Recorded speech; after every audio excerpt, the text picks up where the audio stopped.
that would be awesome.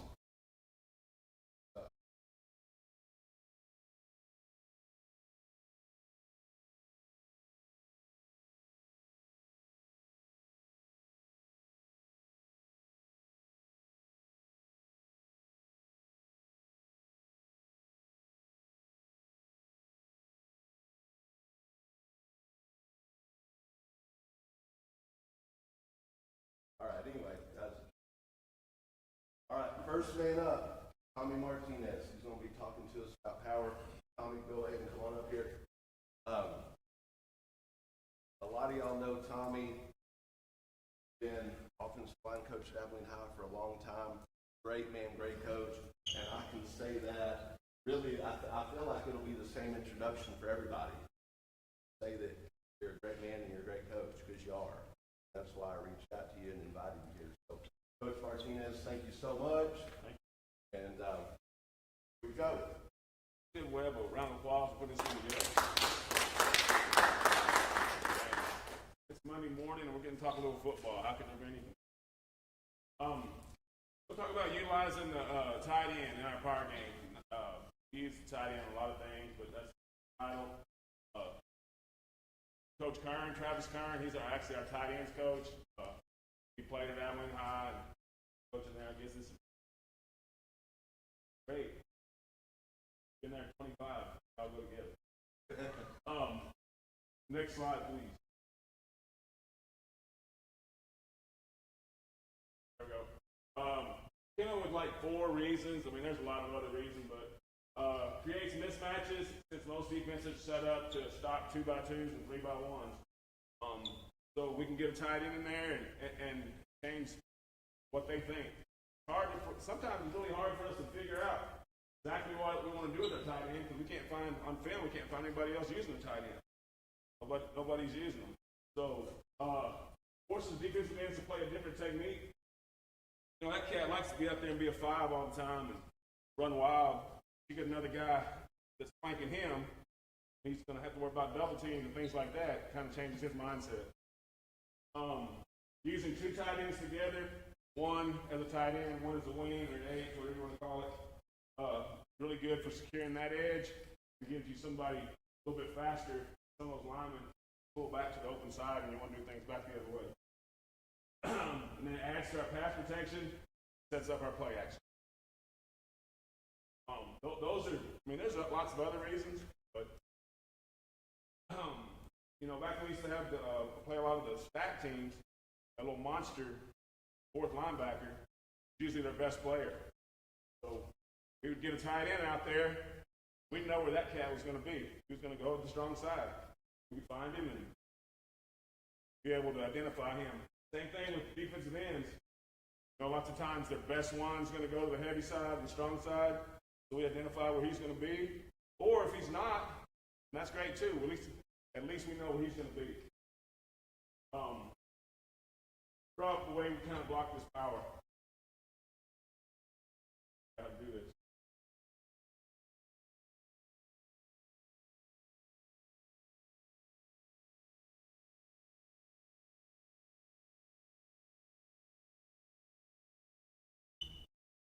All right, so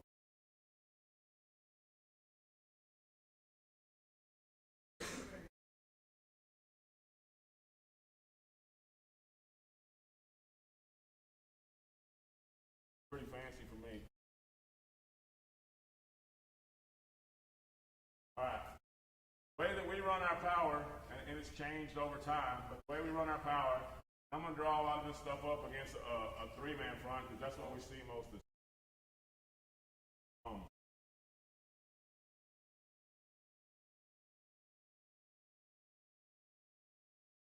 All right, the way that we block our power, we try to get as many people blocked as possible. We even try to block the safety when we can. All right, we come up to the line of scrimmage, we're going to ID. We're going to ID who we're going to load up to. ID that guy. Going against the air, even number to that side, odd number to the other side, but people call out their number. course, you have to do this all the time, or hey, it's power, or it's counter, so they're IDing people. They ID people all the time. We're going to start out drive step by this guy, a lateral step by this guy. We're headed to that guy. He's the ID. I understand that. So what we're telling the skip puller over here. Get to him in a second. Got a drive step here, a lateral step here. Coming to that cat. All right. We're gonna use a skip pull right here. We're gonna ram the A gap, looking for the ID. ID has been picked up by these people. We're gonna head on to the safety. All right. This H back, extra tight end is what he is for us. I mean, we try to make these the H's and the tight ends. Try to make them as interchangeable as possible. Right? Sometimes we have a smaller H and we can't do all that stuff with him, but for the most part, these two guys are much interchangeable. Coach teaches them both spots and know what to do in case we give it either spot. This guy's going to eat up as much grass as possible and then arc on that guy right there. All right? We can go into this doing a whole bunch of different things. Like we'll say, if this guy's coming underneath, we're going to block him with us. If this guy's floating, we're just going to stay on this double team, let this guy come to him, and then let the back be with the safety. For the most part, we're going to try to double this, or block back on that, get up to there. All right? If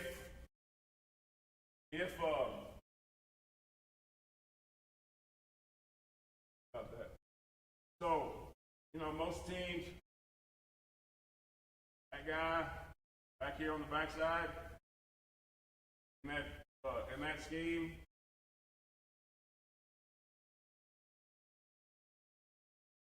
be over there. So, we'll start out teaching the young kids. The guard's going to be the puller, and we're going to scoop this guy and all that. But that guy, our guys at Abilene High and everybody else for the most part, they're not reading that guy. They're reading that guy. It takes off. It's really hard. We'll just block back right there. And everything's still the same over here.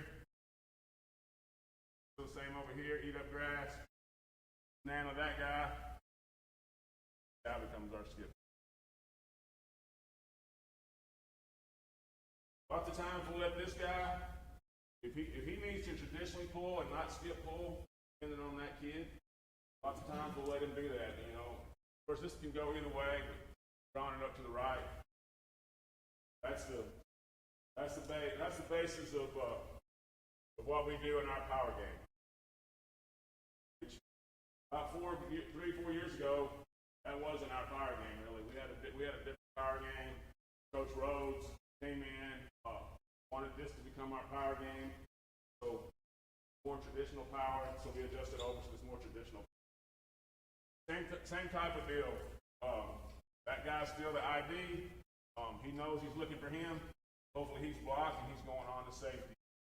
Not blocked, he's picking him up, and then we're putting the back one-on-one with the safety. You guys have any questions about our power game? I know it's similar to a lot of you. Some of the coaching points is you have a man on you, you're taking a drive step with the foot closest to the man. You have a man off, you're taking a lateral step, trying to get hip to hip right here, the foot closest to the man. We talk about 4 hands on this guy, 4 eyes on this guy. Same thing over here. Closest man, we got a drive step, we got a lateral step, trying to get hip to hip. 4 hands on this guy, 4 eyes on that guy.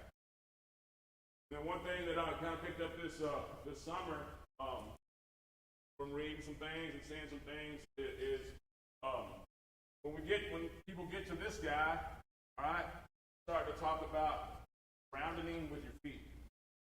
So that guy's there. If you can get him surrounded with your feet, you're going to get a block on him. Same thing with getting these safeties. Back a few years ago, I used to tell those guys, go throw at that guy. Run, try to step on his toes and throw and cut him. But you can't do that anymore. So, and I used to tell him, I don't care if you even get him. I want him to be worried about that you're going to come cut him. Well, now since we can't do that anymore, you just need to, that guy's going to be faster than us, no doubt. But run to him, try to surround him with your feet, and block him. All right, anybody have any questions about any of this? Not sure. Yeah, our power game used to be, brought up right here. Our power game used to be more like this.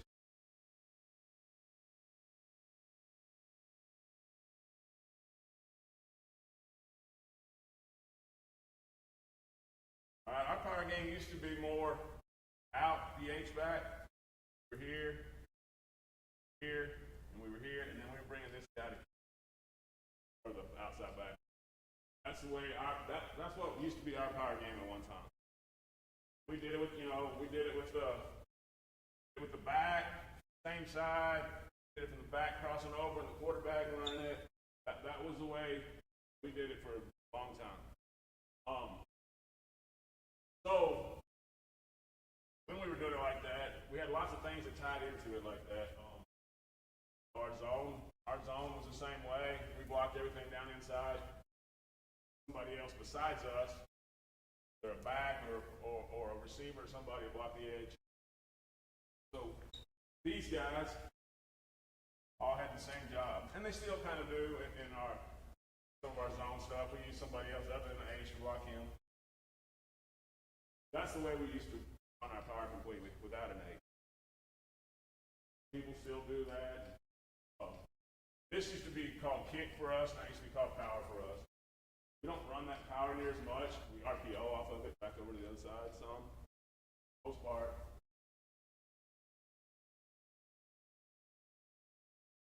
Yes. If the tackle is pulling, one who makes that call. The tackle's making that call. Real simple. It's just a you or me call. And we teach them, it might be a pass play, make a you or me call. So that, every time it's not pulling, every time you're making we let the guys that are covered make all the decisions. So when they break the huddle and they're trying to get paired up, this is pretty simple, but for some younger kids, you're covered, you're making a decision. Hey, you're with me. Center's covered here, so you're with me. Trying to figure who the puller is, me, or you. Right, so if we were running the zone, whatever, back to that or out and out or whatever they had to do. That's the against the four-man front.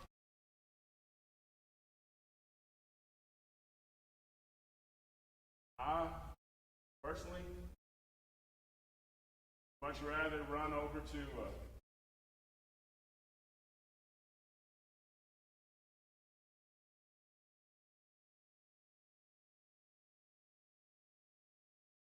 I personally would much rather run over to the open side, whether it be dart or whatever. Even we'll line up like this, like we're running our power game. All right, so we've got back down block, that back block for this, pulling the guard. The idea in that guy, safety. Me looks just like we're about to run power. I'd much rather do something over here. All right, so that I can get double right there to that. I can get that block, get him up into there. Looks like our power game. We still run our power game. I'd much rather go back into there. It just depends what we're seeing. Or if we weren't using an H, then we'll do it. 95-yard touchdown against Cedar Hill by Herschel. Play right here. We were in our bird set or Wildcat set, whatever you want to call it. But it was this right here. They were in a three-man.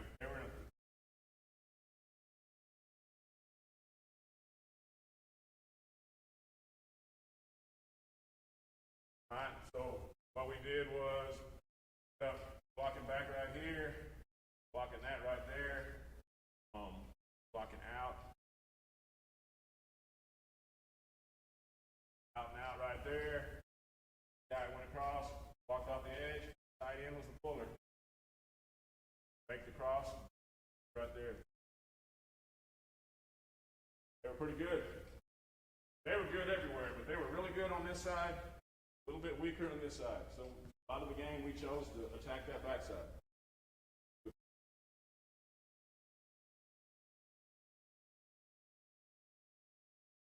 All right, so we're not gonna hard rock mine very much. If they're really solid over there, we're gonna try to run our power game and get our power game going. We'll also do that from under. When the quarterback's under. He's got the same responsibility he had, but the H is a fullback now. We got all the same stuff happening. All right, pull him up into there. Now his arc is to here. Base to there. Hey, everything's got the same scheme. We're just under. But also makes it good to do stuff to the backside now. Hey, lots of times we'll get another tight end. I'm really, really selfish. We can get another tight end, I'm happy. So we'll have all those guys in H. So I can get 8 people out there. I know Travis and I coach those guys. I'm pretty sure those eight guys are going to do what I want them to do. The other 3 guys don't screw it up. We're going to be in good shape. That's just my philosophy and it's Travis' philosophy as well. Wildcats out there as possible. Teams don't like it, you know. They're, like I say, they're used to seeing all the 2x2 and 3x1. Now all of a sudden, wow, we're going to get in a phone booth and play now?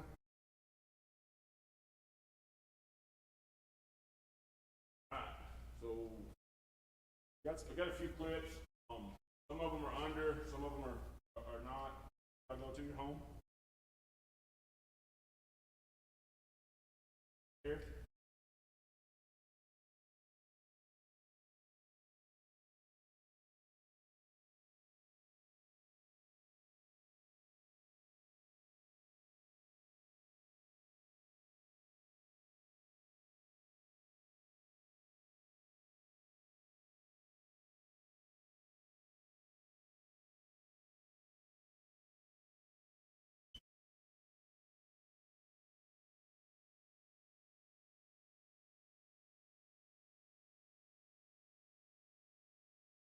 All right, you see the H right there?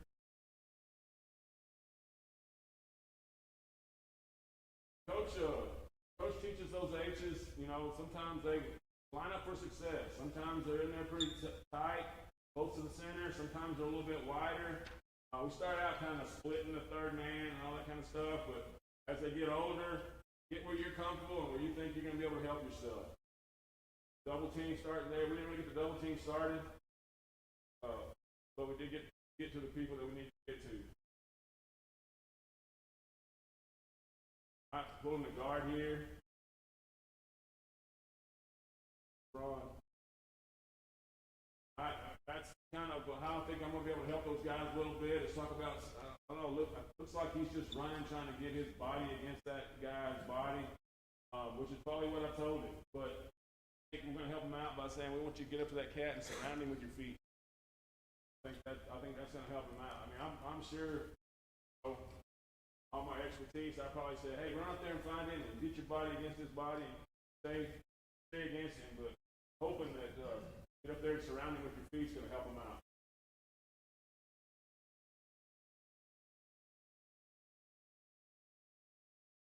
Tie copy right there. We want that H to be inside out as much as possible. Like I say, we're not going to hard rock mine. No, if that guy stays flat, he can pin him and we'll bounce outside of him. But hopefully we can take a good path and get inside out on that guy. Doing things back the other way, away from that guy, kind of helps us out. If you're just going power all the time and not doing anything back the other way, then it does become hard rock mine. But with this, I think it's this is just some same stuff with the quarterback game.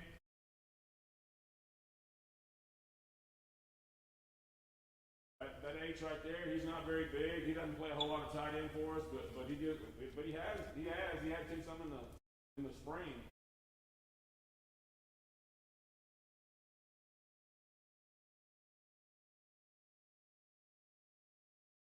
All right, we've got 2 tight ends here, and then figuring out who the best puller is over there. In our counter game, sometimes when we run from the 3-man surface, sometimes it's the guard and the tight end. Sometimes it's the guard and the tackle. Sometimes it's the tackle and the tight end. Just teach those guys to pull whoever's easiest. Tackle ends up having to block anybody. We're already in. Good wash. We talk about good wash on the play side. On those double teams, we'll teach the young kids starting in 7th grade. Don't come off the double team. Stay on the double team. There'll come a time when we'll teach you to come off the double team. Wash is, good wash is a big key.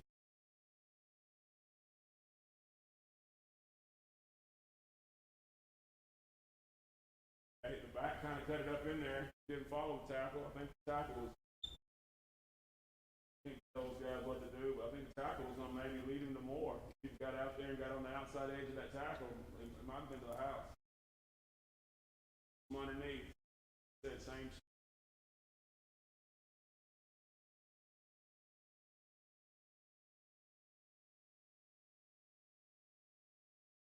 Again, almost turns into what I like to call these truck sets. You get those 8 people out there. He's all about getting them out there, but good things happen when they do. All right. If you guys have any questions, I'll be happy to answer them. Our door at Abilene High is always open. Call me anytime. My cell or Coach Kern's cell or whatever. Coach Fullen is great to work for. He likes to have people come in and visit with us offensively and defensively. He likes for us to go visit with him. Be surprised if one of those knocks on your door. Appreciate you.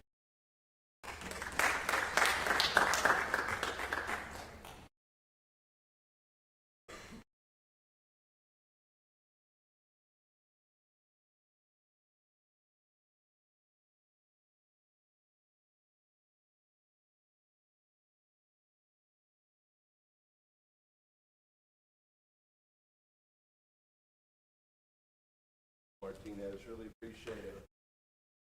Next, Danny Dudgeon. Danny, a lot of y'all know Coach Dudgeon. He was at got the wish him all the best. Know that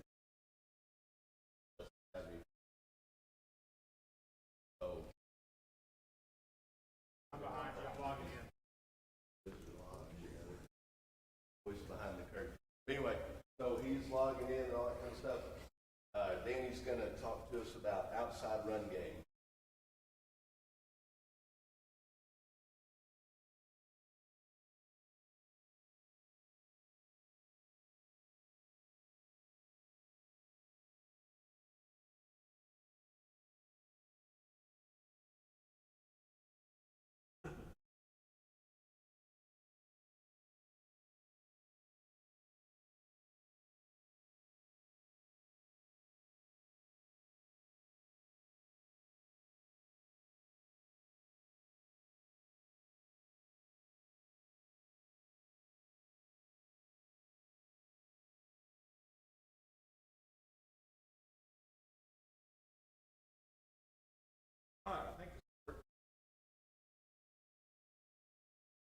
Thank you all for being here. Again, my name is Danny Dudgeon.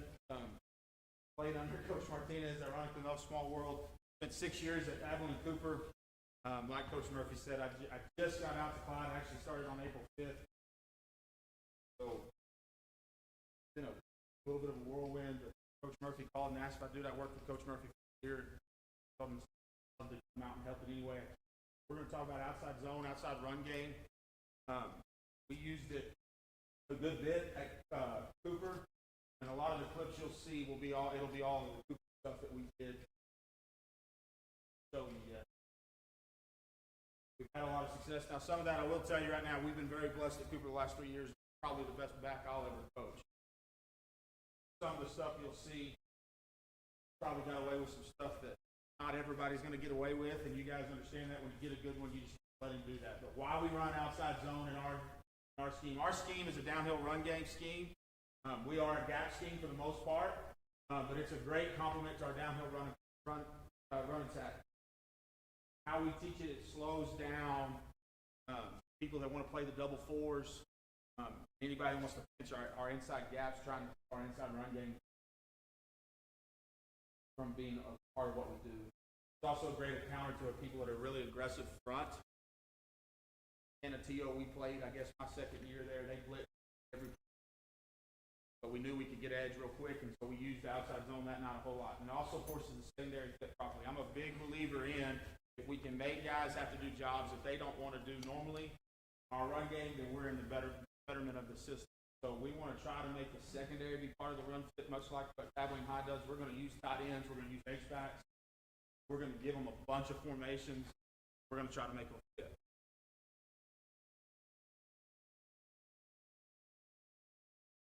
Okay, our basic rules for our offensive linemen. We have some basic rules, and those guys know them. We're never going to give them anything outside their frame. Our 5 linemen won't touch anything that's not inside their frame of their box. And I'll kind of show you that when we get to the film. We're never going to ask a lineman to go chase an outside backer that's 3x3 off his outside hip. He's not getting there, and they're just going to win the stretch. We want to teach and sell to our linemen that it's vertical rather than lateral. Everything we do, we teach our guys we want to be vertical. We actually don't tell them to step backwards in anything anymore. They're going to do it some because they're kids. Try to refrain from that as much as possible. So we want it to be a vertical mindset. We want them to have the mentality that we're fixing to get after your tail because you've lined up in front of them. And then the last part is create consistent patterns that creates the athletes to play. The less they think, the faster they're going to play. So we keep our baseline rules very simple. It allows us in this era right now where people are jumping around, you're getting all kinds of different fronts. I'll tell you how many times last year we saw stuff that we hadn't seen on film the entire year. They know their baseline rules and they don't have to overthink it. Pop in there and roll. Okay, then we want them to create vertical movement. We're going to tell our linemen to make their decision by their 3rd step. They've got 3 steps to try to decide what they're going to do. And their ultimate end game is the hand on the backside, hand on the outside V. And then they need to know when to climb and when to lock. So how we teach those 3 steps. The first step, if I'm covered or uncovered, it doesn't change. I know who I'm working. My first step, I'm going to angle my foot to the outside foot of the defender. No matter where he's at, I don't care. Both my 2 that are working in our pairs are going to angle their first step to the outside foot of the defender. The second step, and I didn't put it on here because I didn't want to, who all was here. We're going to tell them to get your knees to nuts.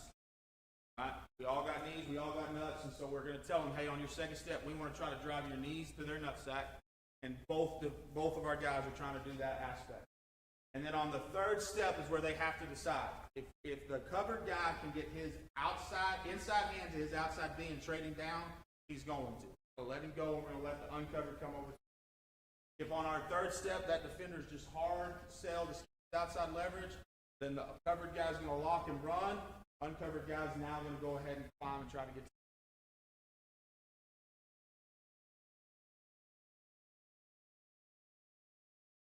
Okay, how we teach that is hat drill and back cuts. We will get to the hat drill stuff is what I'm going to show you this afternoon. If I had to pick one drill to run, if you told me I could only teach my lineman with one drill, it actually would be hat drill. You just do so much out of it, but you'll see that today this afternoon. All right, backs. We actually teach our backs rules too with this. And again, less is more. I tell them all the time, I was never a running back. You can look at me and see that without any question. So if I'm running the ball, we're asking them to decide on their 5th step. We stole that from Baylor. I met with their offensive line coach when the staff got there, not the staff, the one before them actually. And that was something that they started teaching, and I started seeing it and started making sense. So if I'm the running back, I'm deciding on my 5th step, and then it actually goes to the last one for him. We don't want him to make a bad play worse. They play it well, string it out, get your butt vertical, get done with it, and let's move on. All right? Last thing we want you to do is actually drop step, reverse field, and try to see if you can pull a rabbit out of a hat. Normally you're going to end up hurting our offensively rather than helping. If our blockers, we're going to aim for the outside V. We talk in V's to our guys rather than shoulders more often than not. All right? And so we talk about the V of their shoulder pad. So we're going to tell our lead back or our tight end, whoever it is that we're using, we're going to aim for the outside V of that defender. If that defender wants to come force us, we're going to go saw him off. I know with the new rules, that's kind of gets easy, and some people are kind of quick. That guy's going to come force me. I'm going to go throw and cut through his thigh. If he fails, then I'm going to keep pressing him, and I'm just going to overtake that outside V. 2 years ago, when we actually probably ran this better than we did last year, our H-back was all of 137 pounds. Little sucker cut. So he did this extremely well. So these are our basic rules for our backs as well. Any questions on our rules?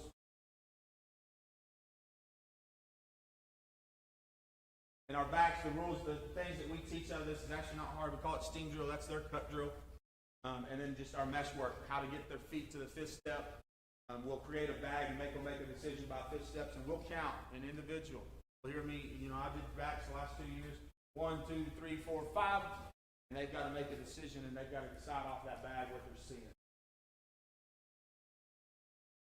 Okay, versus an odd front, how we would do it.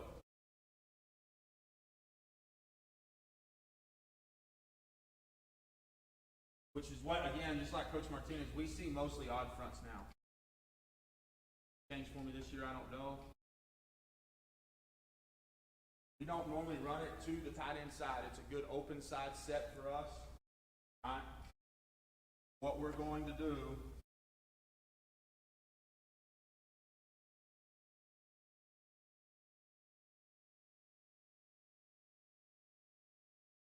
along that lines out of our two-back set, open set. All right, so what we're telling our linemen, the same thing, is they only have what's responsible, what's touching their frame. So they are responsible, these 5 guys. This guy is a dead weight in our outside zone. We tell our backs all the time, if that guy catches you, I'm firing you, and I'm going to go make you a lineman. So really what we've created is we've allowed 5 to try to get to 4. They're going to work in pairs just like they would in any of our zone and power game, but we're going to try to overtake. So these 2 are paired, and they know we're taking care of him to him. They're going to both aim on their first steps, and we're going to try to overtake this thing and steal that thing down. The faster we can get that done, the better it is for our backs. We don't want this thing to string it off. Same thing on the next combo.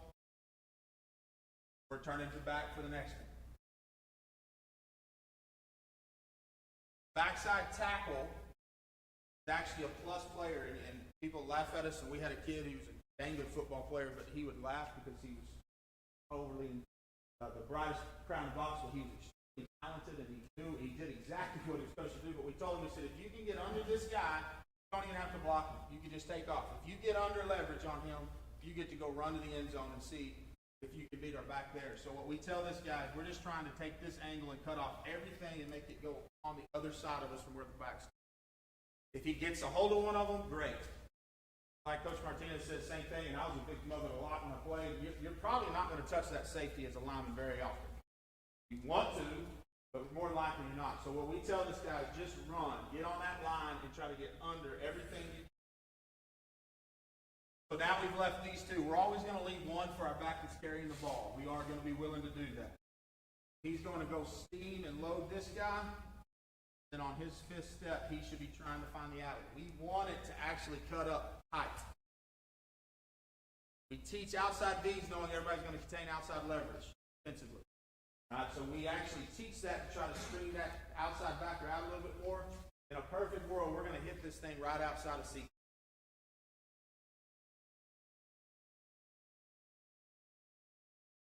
That's how we would block it to an odd. If it's a stack, it doesn't change. We don't really do it to a stack a whole lot because that stacked backer now gets really, really hairy to get ourselves through. We all had a tight end or something and still somehow with it. If we wanted to eliminate a back and do it out of 1, run back, which you'll see us do that some. We can. So now the same rules for our linemen apply. We don't change our linemen at all in any way. They don't know how many receivers, how many backs we have. They just get told what to do on their code word, and they go to work. So now if we're in an open set, a true 2x2 spread set, we call stretch right is all we call it. Same thing's happening inside.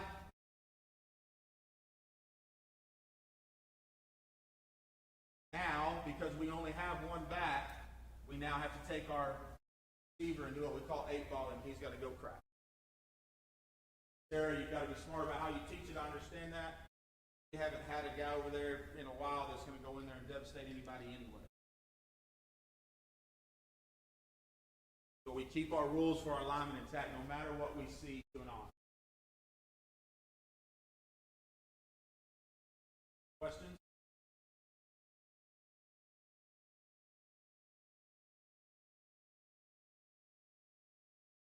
We don't teach a bucket anymore. Used to, and we'll tell them. So what we tell them literally is all we tell them is on that first step, which is where everybody wanted a bucket back in the day, is we're going to place our toe on his outside toe. What that may cause, and we're okay with it, we're never going to correct him, he may bucket some to do that. But we actually have gotten away from saying, hey, I want you to drop over that bucket and get open and stuff, because what we discovered, what people started doing to hurt us, is they're actually going to take this guy and make him a 4. They can figure out when it was coming. They're going to wait for our guard to bucket, and they're going to come try to attack his upfield shoulder, and he cannot get himself turned to have any. So we quit teaching it for that reason. Now, does that mean some of them are going to bucket? Yeah, some of your kids naturally are going to bucket. But if I lose leverage a little bit on the outside because my guy's being aggressive and he's got to end up pushing it, then I'm going to live with that. Because now I know if we can push it, that means they're outside leverage, and we can go back into our inside roaming, our dart, our power stuff that we really want to live in anyway. Any other questions? Okay, versus an odd front. Here's some clips.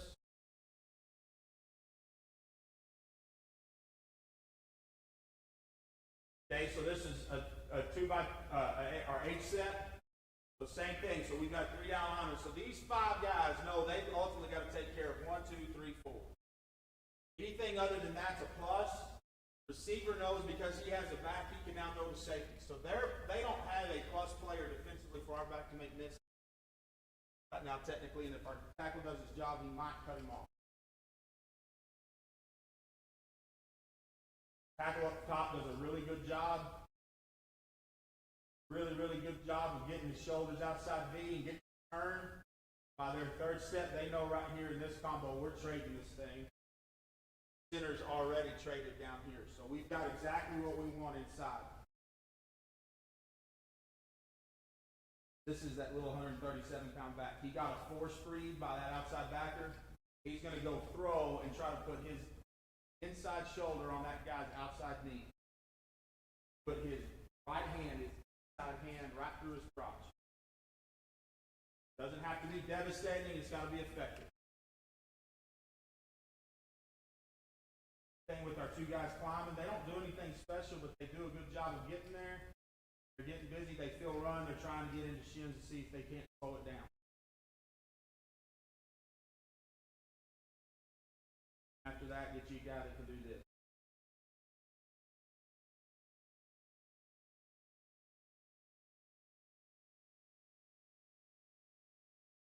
Okay, same thing. Stretch to the other direction now. Same look. Coach Alexander didn't change his look on me at Grapevine, so we went right back to this play.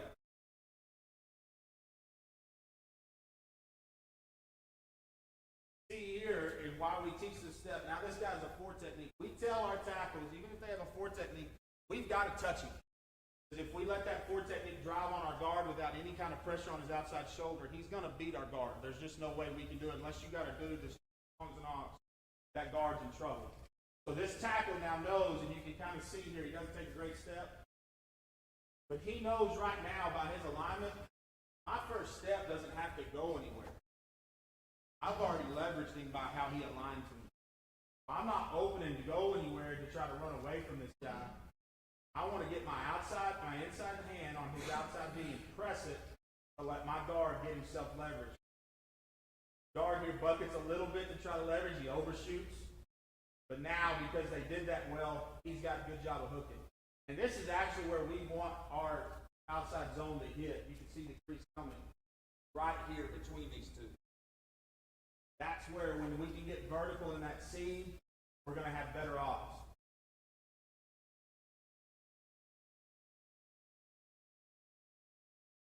Backside backer maybe play because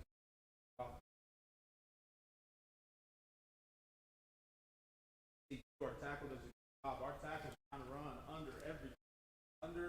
trying to get under. Now he's on the safety trying to get under.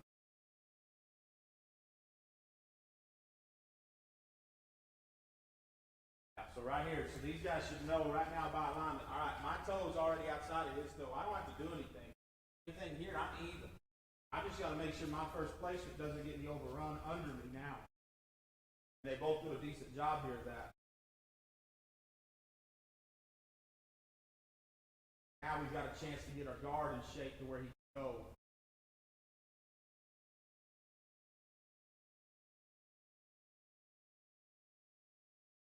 Stretch left here. We went to the single side because they wanted to cheat safety to the middle of the field or to the ball. Now we're going to make him try to run and replace back to where he is.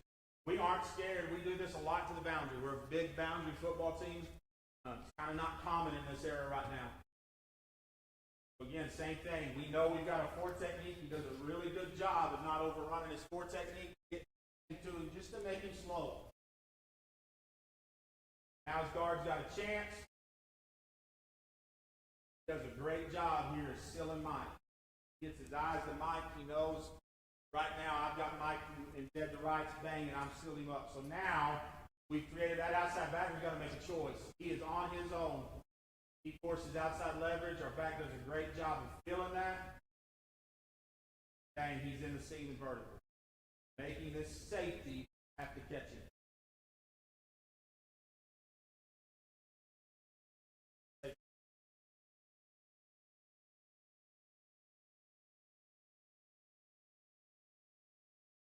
Same thing here. Now this time they do a better job of stretching with us. I actually put this on here. This is what we're talking about. Our back does a good job right here on his 5th step. They win. It's a win for the defense. It happens. It's part of football in this era. He hits his 5th step. There's nowhere to go. Don't make a bad play worse. Just get vertical. Be done with it. Get us back to the line of scrimmage. We can live with it. He actually does a really good job of that right here. They do a good job of ripping under us and getting to leverage. Okay. Thing to this is call it whatever you want, Arlington Heights, not whatever, but this is why we like it to aggressive fronts. Their rules don't change. I'm covered, so I'm getting toes to toes. I've got an uncovered help. So now they're doing the same rules, just trying to trade it all off, getting us into the seam. The only guy that got confused here was our back. Walker. He was really good with it.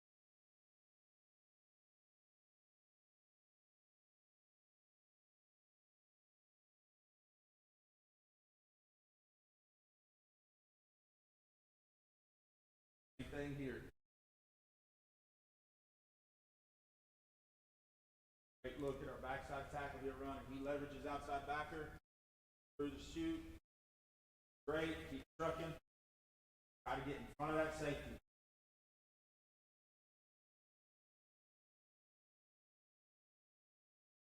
Okay, to an open set. We did this a good bit against Hazel. Felt like their safeties had a hard time cracking placing. So now if nothing changes for my linemen, we're still going to go exactly the same route. 5 for 5. They're all taking their same steps. But now, because this receiver can see there's no back, he should be 8-balling, and he's attacking the outside backers, outside B. Got good leverage. Shouldn't be anything hard on him.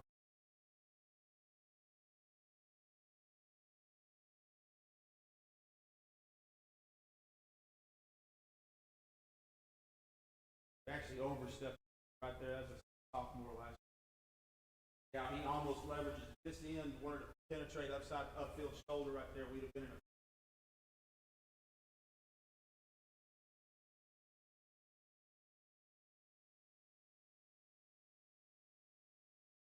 thing again.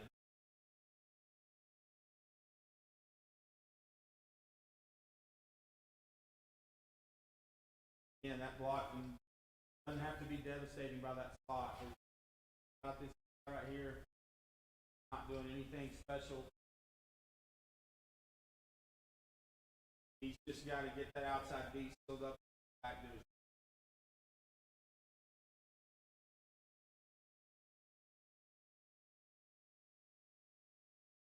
Okay, versus an even.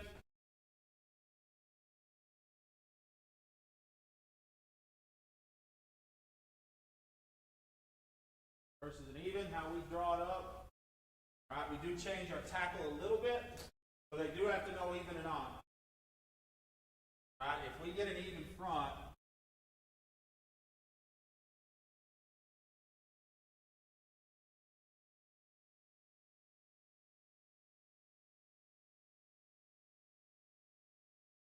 we actually lock our tackle. So the only thing that changes is you should hear our tackle then say lock, lock. He knows he's not asking for help because his next man's covered. And so now, all he's got to do is he's got this guy. He's trying to take, overtake, and win. Same steps, but now he knows he can't trade. There's nobody behind him to trade to. Okay, so now our first combo to trade is our center guard. Now they're going to work the same combo, try to work up here. This guy's going to try to get under that one. They're technically working together, but more often than not, that's how that trade is. Same thing for our backs. The only thing that changes for our rules, if we get an even call, is our tackle's now going to say lock, lock, because he knows he can trade. We tried to trade it for many years, just got hairy. That would be how we would block it to our even.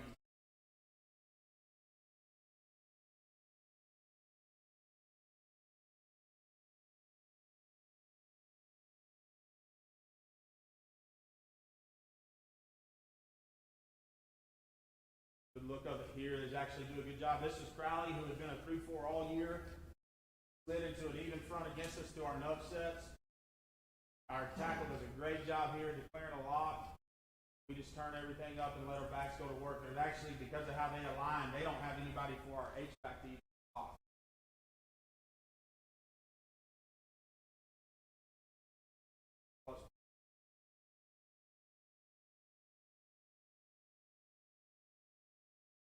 Same thing here. So now, they get this rule. You see the guard looking, lock, lock. He's locked. Our first combo is here. These two are going to try to scrape under this. We don't block this in stretch. So even if we have a tight end, because we do so much of our RPO game with the out, we just send him to block the overhang. Tell him to just go base that overhang up, because now we can see later if they're not going to honor our tight end release, we have ways to hit him.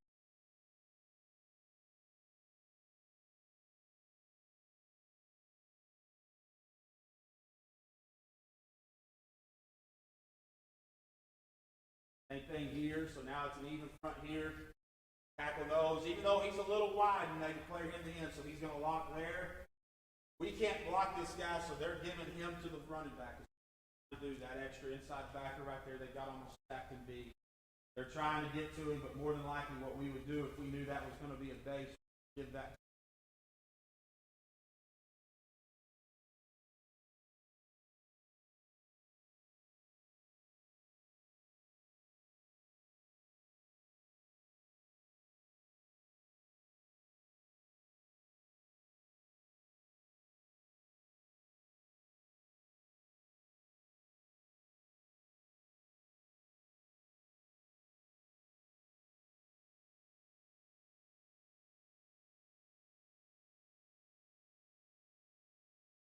Trading up. He does a good job. He's really leveraging the wrong guy, but the guard's trying to do right. As to get involved, the H-back's assigned to him too, so now we've got a plus player because there is no safety help on this side. We know now they have no alley player that they can get over here to us.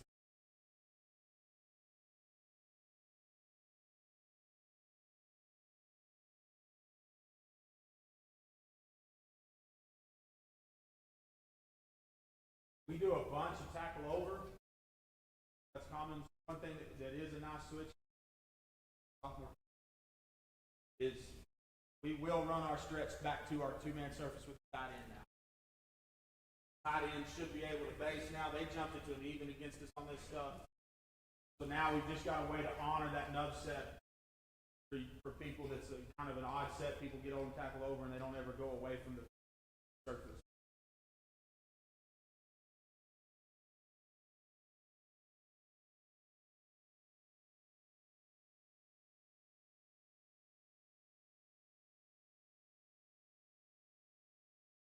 Real wide technique here, that tackle nose, because even though their rule says nothing be outside he's their defensive end. He's real wide, but we're still going to honor him like he's a down lineman, so we've got to assign and lock on that. And that's the alley we want it to be in, is actually that just wide and see gap.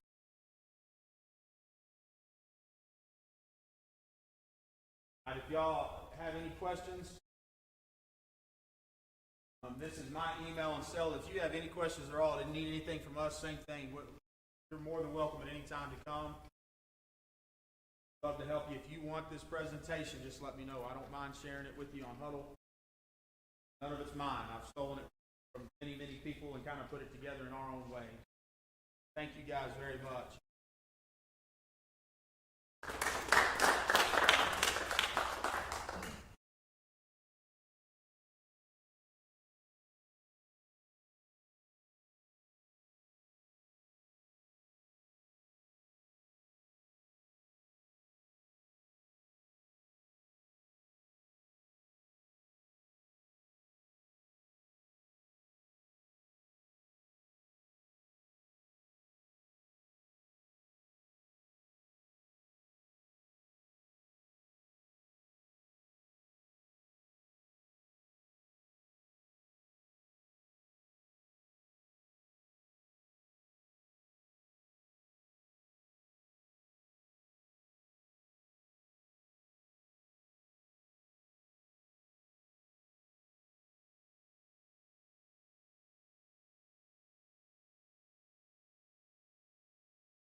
All right, hey, thank you, Danny. Appreciate it. That was awesome. When we coached together, had bucket step crossover. It didn't work real well.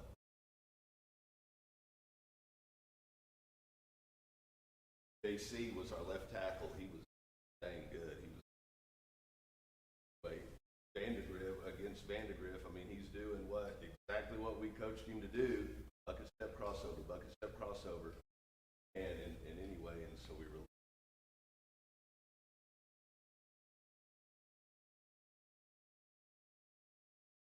back to via the neck, drive your knee into the sack. I'm just anyway. Good stuff. All right, now I'm talking to you about the play action, okay? And like I said, I apologize in advance. Matt Fanning was from Jim Ned. He was going to talk about play action. Then, and obviously Jim Ned had a heck of a season, and all this stuff. So anyway, he contacted me the other day and was like, "Yeah, go do that." So anyway, I'm talking to you about play action now. A couple of things. To me, in my opinion, the most important deal, and I'm not a real smart guy, not very good looking either, so I'm kind of the double whammy, but in my opinion, it needs to be off of your best run. Whatever you run the most, whatever your bread and butter is, and I'm not talking about RPO or anything. I mean, like, we are throwing the ball. Okay? So play action, like if you run power a whole lot, I think all of your play action stuff ought to just be off of power. So whatever. So that's number one, is make sure, I think that your play action ought to be run off of whatever you run the most, whatever you run best. And then another thing, second to that, is all of your linemen, all 5 of your guys, everybody who's blocking, whether it's 5 of them, whether it's 8 of them. Like I say, all the blockers have to understand the launch point. Critical. In all passing games, I believe in keeping it simple. Like you guys have said before, to me that's in any time you're throwing it, no matter what the concept or what the play is. Coach Doty's going to talk about protection. Same thing. I mean, the blockers have to understand launch. So if it's pure play action, and the clips I have are from nakeds, bootlegs, but for talking about pure play action, the blockers have to understand, well, what's the launch point? Passer setting up behind the center. Is he sliding over a little bit and he's behind the guard? What's the deal? All of that stuff matters. One thing that I talk about, and it's not so much in play action, but in our passing game, phrase that I stole from another guy. When you think about the pocket, it's like a bowl. And the phrase that I stole is clean the bowl. I want our guys to clean the bowl. Good man finds work, a lazy man head on a swivel. I'm not engaged, and I'm looking to clean the bowl. So understand the launch point, and the other thing built off of that, run it off your best run play, understand the launch point. And obviously, if we're throwing it from the pocket, all first level defenders, everybody that is on the line of scrimmage has to be blocked. And that's like, but so, if you're like, well, hey, our best play's counter, GT, well, better obviously setting up right there. So total non-negotiable is anybody that is on the line of scrimmage, we have to have a blocker signed to all first level defenders. Now, we run naked. I'm not a big fan. Obviously, when I was a kid, we ran traditional bootleg. You might run it. It might work great for you. I think we all know there's a ton of different ways to skin at. I personally don't like the bootleg where the guard is pulling towards the launch point, with the quarterback, like take it to the right. But I'm not a big fan of that. I prefer false key in. Because if you're running the ball, we want it to look, we want all our play actions to look like the run. Me, and that's just my opinion, but it's sort of goofy at purpose. You don't run anything like that. And we want to fool those linebackers and things like that. So we just run pure naked. Obviously, there's some benefit to it. It'll slow that defense down, make him think about some stuff, pursuing.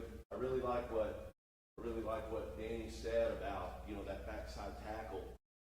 You're just going. Like on stretch. Tell our tackles a little bit different. It depends on personnel. Like if that defensive end is, has like 8 offers and he's headed to the SEC somewhere, we might want to punch him a little bit before we go.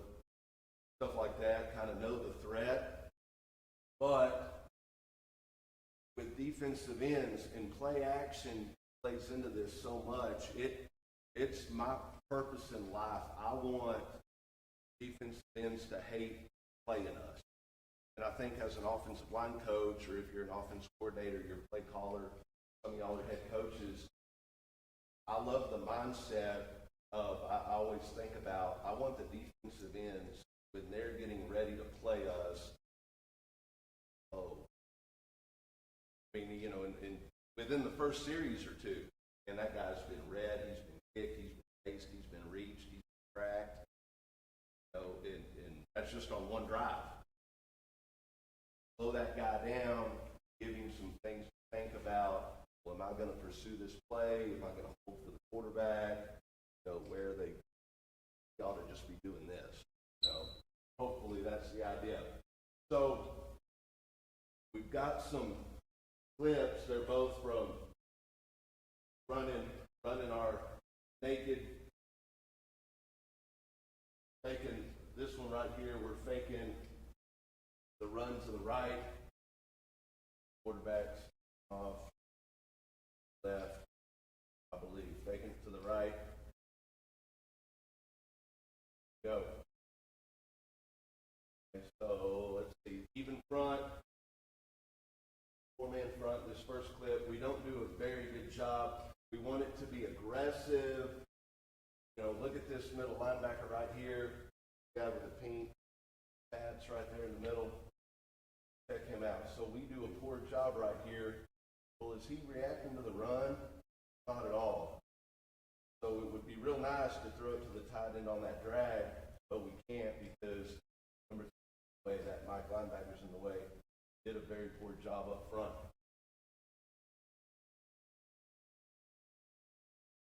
A right tackle, center, and the left guard.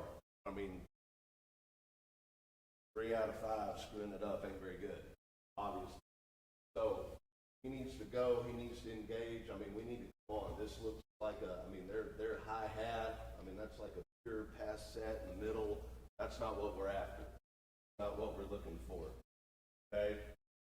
Left tackle does decent, right?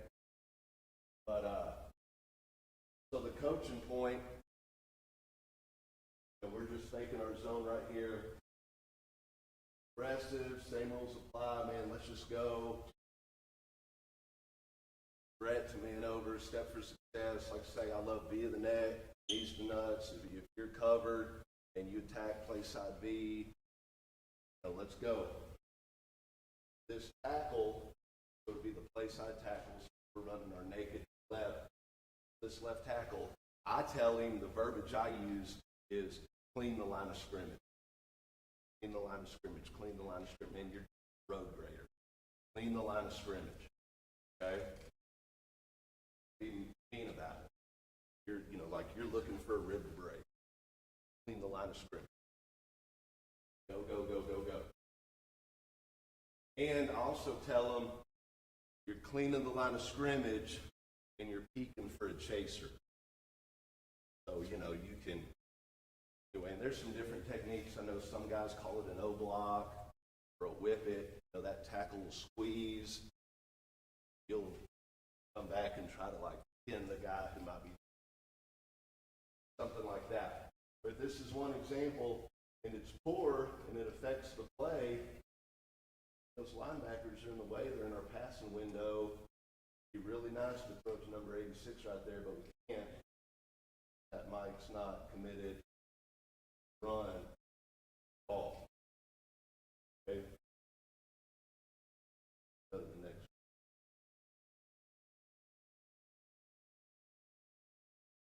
End zone, you can see it real well from the end zone shot. Okay. So, he ought to just be down right now, clean the line. And go. Be aggressive with that guy. Go. He ought to know our angles are poor. That guard, he's got a one shade, and he should know the center's coming. Attack via the neck, but have eyes and be aggressive into that B gap, into that play side run gap. Go. Our left guard, he's got a one technique. Man, he ought to just screaming down into that A gap. He knows. God beats outside, it doesn't matter because we're cleaning the line of scrimmage. That's how it ought to be. But that's exactly wrong. Not very good. Love the kid to death. That's just not a very good job right there. There's Mike. Not worried about the run at all. Here your linemen are showing pass all the way. right there. That's a great shot. See that tight end dragging across. Quarterback cannot make it. Okay. Let's go ahead. Now we've got an odd front. So same deal. I mean, it's real simple. So it's odd front, different front. Now we're faking it to the left and we're booting to the right. But same deal. I mean, man, just be aggressive on. Decide to wrap the guard. We good. Really good. You see that right guard pulls, he wraps. And I like doing that because look, you can see the reaction. Now we get a reaction out of those linebackers. Good. Okay. The only negative there, if you decide to pull that guard, is and you get right here. Well, obviously, center, that guard, booting out this way, that's not real good for the center. But tackle be clean in the line of scrimmage. See it a lot better from the end zone.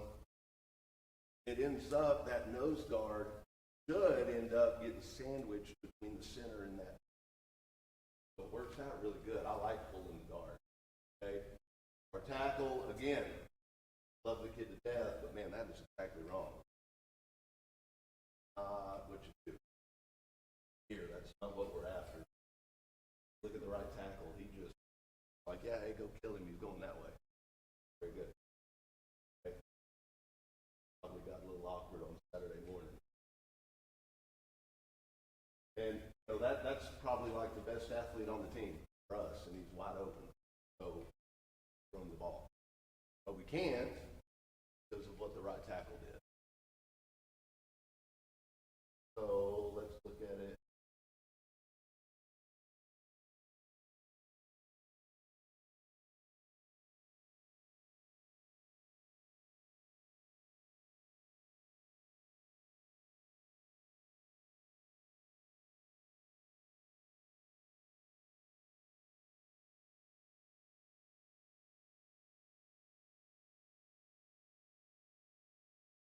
There we go. Okay, so different formation. They do a really good job. We don't have to worry about the overhang. If we're running naked bootleg to the right, this is the back. Okay, so the tackle's covered. He's got a man on. The tackle's always going to be covered and just attack. The left guard isn't as aggressive as he seems. Hiding lateral, kind of kicking back. That's not real good there by the left guard, but get a reaction out of these two inside backers. Really great. Okay. All right, so we pull that guard, center, that's okay. That's what I'm talking about. That right tackle ought to be clean in the line. Man, right there, the nose becomes a non-issue. Get a squeeze out of that defensive end. Throwing it to number 4. Getting him just forward. Y'all can see it right there. So, you know, I'm preaching to the choir. We preach all the time. You know, what y'all do matters. Offensive line. How to have a play, you know, the magic, the details, all that stuff. If that tackle blocks down, then now, man, we have that guy secure. Got him in here, sunk deep. Jackson athlete gets around him. There, you know, you block. Really good situation, should be. So that's our stuff on play action, on naked bootlegs. Have any questions? Okay. We are going to take a break. Bathroom or anything, it's a good time for a break. I'm going to, we're a little bit ahead of schedule. Good. I'll set timer.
I got this degree.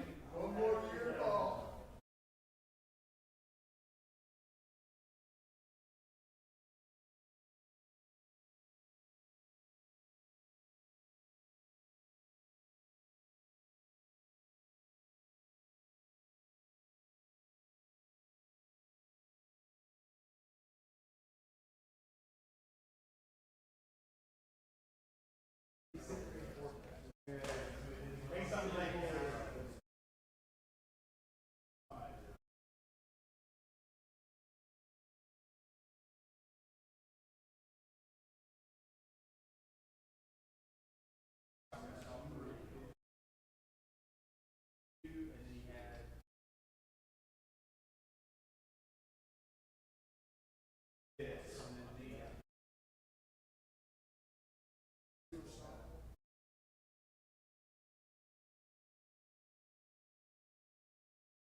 I tried to find, but they deleted it.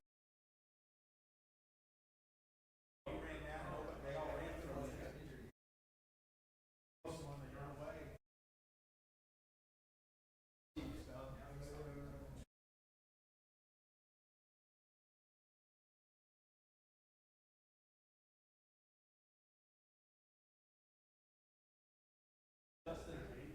Justin Rocker didn't draft it.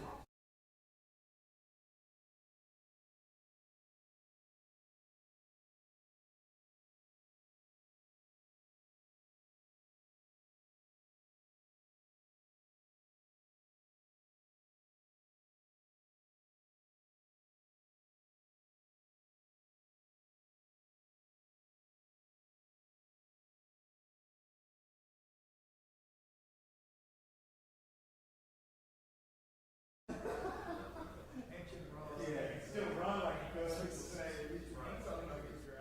He came in. He came in last spring right before I left.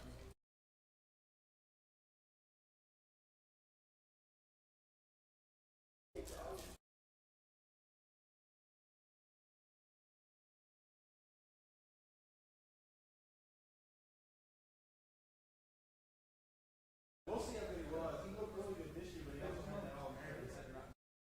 Really worried about it. That guy was a pretty good guy to have inside you.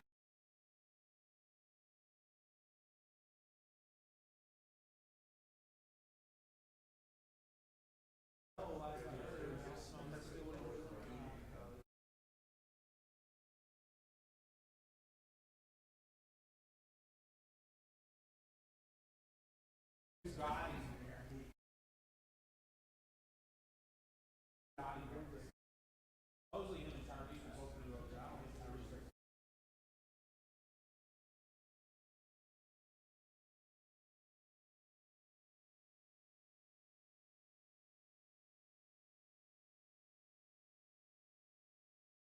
Left head, right?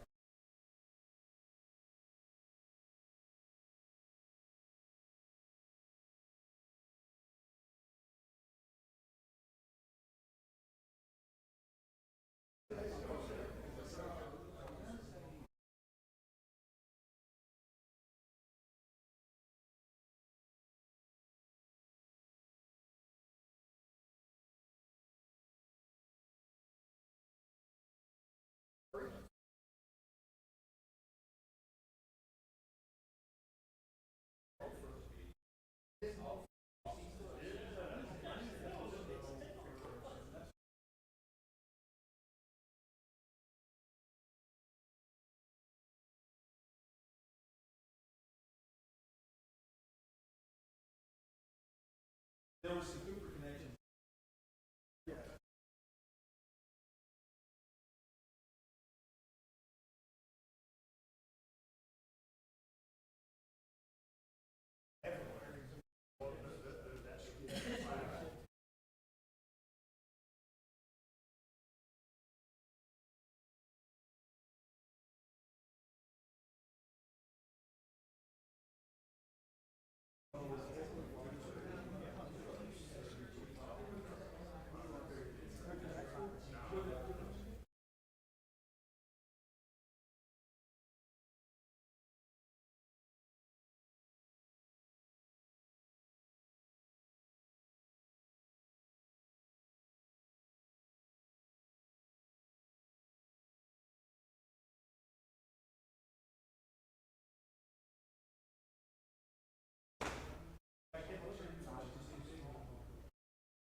All right, fellas, hey, we'll get it rolling again. Five-man pass protection. I'm excited about this. This is Lee Grimes. Some of y'all might know him. Might be a familiar name. He was a heck of an offensive lineman at Pinewood and at A&M. But he's coaching ever since. And I had some conversations over the phone, but the first time I met him face to face here now today, I'm going to get it means a lot here. Had a lot of life thrown at him here recently. Thank you so much for being here and big rounds.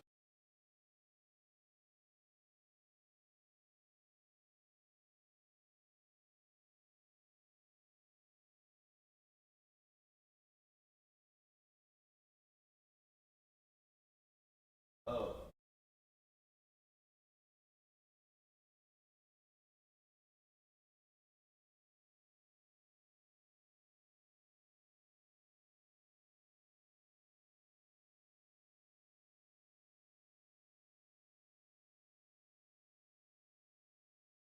All right, well, like you said, I'm Lee Grimes. I'm a Texas born and raised. Played there for Steve Freeman, had Coach Wolf, Coach Stovall. Past year's been a little bit of a whirlwind for me. Last season, I was at the University of North Carolina as a line coach. December, I take a job with Les Miles, Kansas.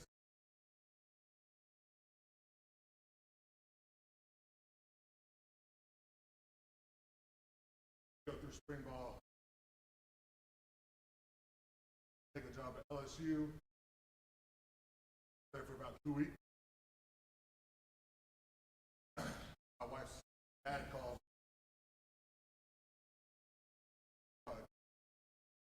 I'm currently in the so that's why I'm in this. I don't have a polo and all that. But excited to be here. We just came over here and got our ass. So I'm an open book. Anything and everything that you want, you need.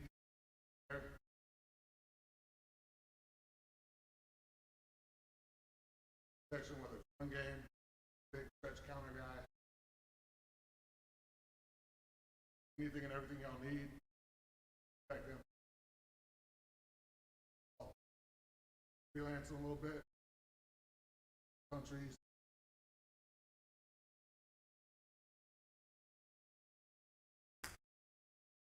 But basic 5-minute pro. Obviously being a fired coach, all my stuff's on Excels, access to those.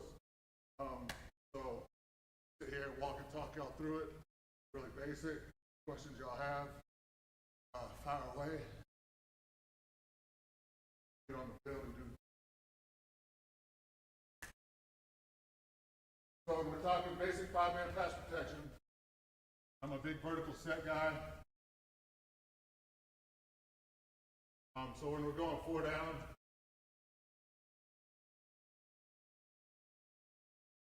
okay, we're going to have 4 down in Mike linebacker. So when I'm talking run game stuff, and I'm talking to my guys, you're blocking front. We're blocking certain look, whether it's outside zone, counter, okay, but you're looking for certain look. Talking pass protection, you're responsible. Okay, give them men that are responsible. Okay, so when we're going our 5-man pass pro, okay, you're going to have the 4 down in the mic. Okay, if they go 3 down, okay, you're going to have 2 mics, 3 down, and then obviously 5 down, okay, it's going to be 5 on 5. So, okay, when we're talking our basic 5-man or 5-man pass protection, you're going to have the 4 down, you're going to have that mic linebacker. When I'm coaching my centers, I always want you in a slide. Okay, so a lot of teams will come up, will try to dig in and give you like a 2-0 mic. Okay, but I always want you in a slide. Okay, so I always want us being able to sort, okay, as I call it, sort, okay, out to the next linebacker over. So basically, we can account for 2 linebackers and only give 1 to the. So when I was basically learning this as a young coach, always thought the O-line was away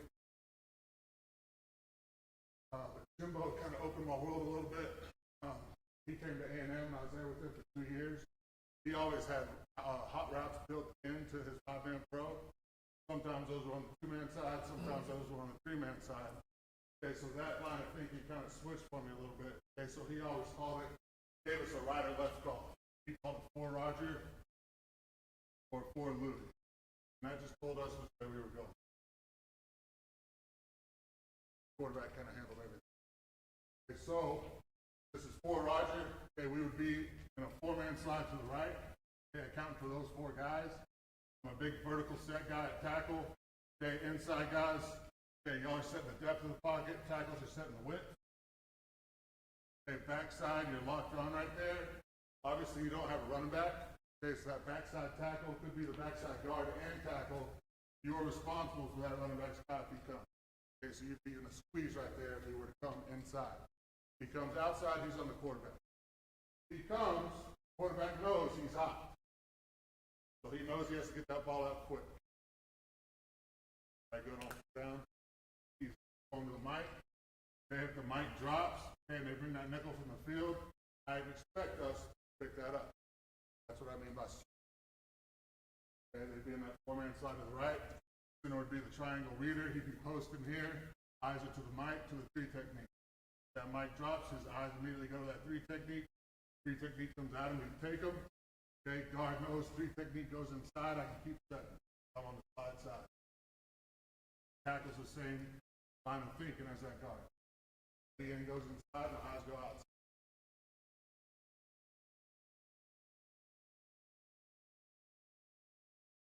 Get into the 3-down world.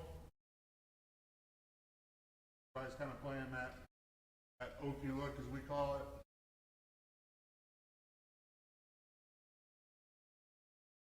When you get into the basic 3-down world, you're going to have the 3-down arm, you're going to have the 2 mics in the middle. So, okay, our base way of doing this is we'd go 2 for 3 on each side. Then it would be on the island.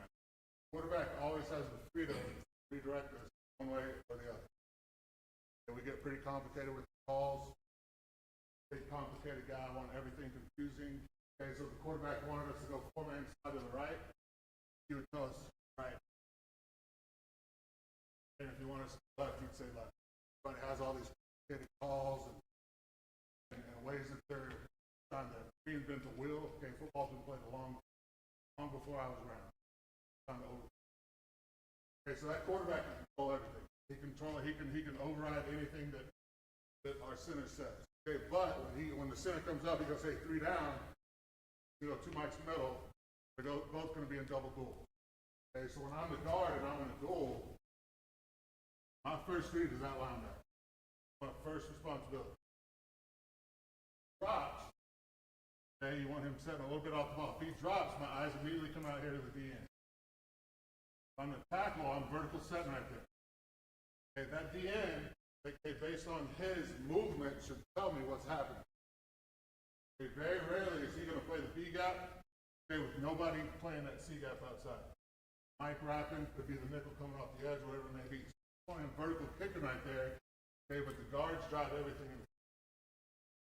So if that Mike comes, okay, he's going to get an in call from that guard. Okay, post snap. That Mike drops, he's going to get out. Lets the tackle know he can keep picking, eyes can go outside, look. Same thing over here. Okay, obviously this guy in college football is going to be your Von Miller type, usually your edge rusher type. So you want to be more cognizant of him, okay, but that guard's still reading that well linebacker. And a big thing that LSU used to do, and now everybody's kind of jumping into it. This DN will come here, there, he'll drop with the running back. And then this guy will wrap inside. And that was the easiest way we had to pick all that up. Normally, if we're talking 6 pass protection, and that running back's in there, that's a bigger guy, we're going to do that as a. When you get into the 5-man pro, you can't do that, okay, because they can drop that guy and bring that wheel. I go on the base 3-2, 3-down stuff.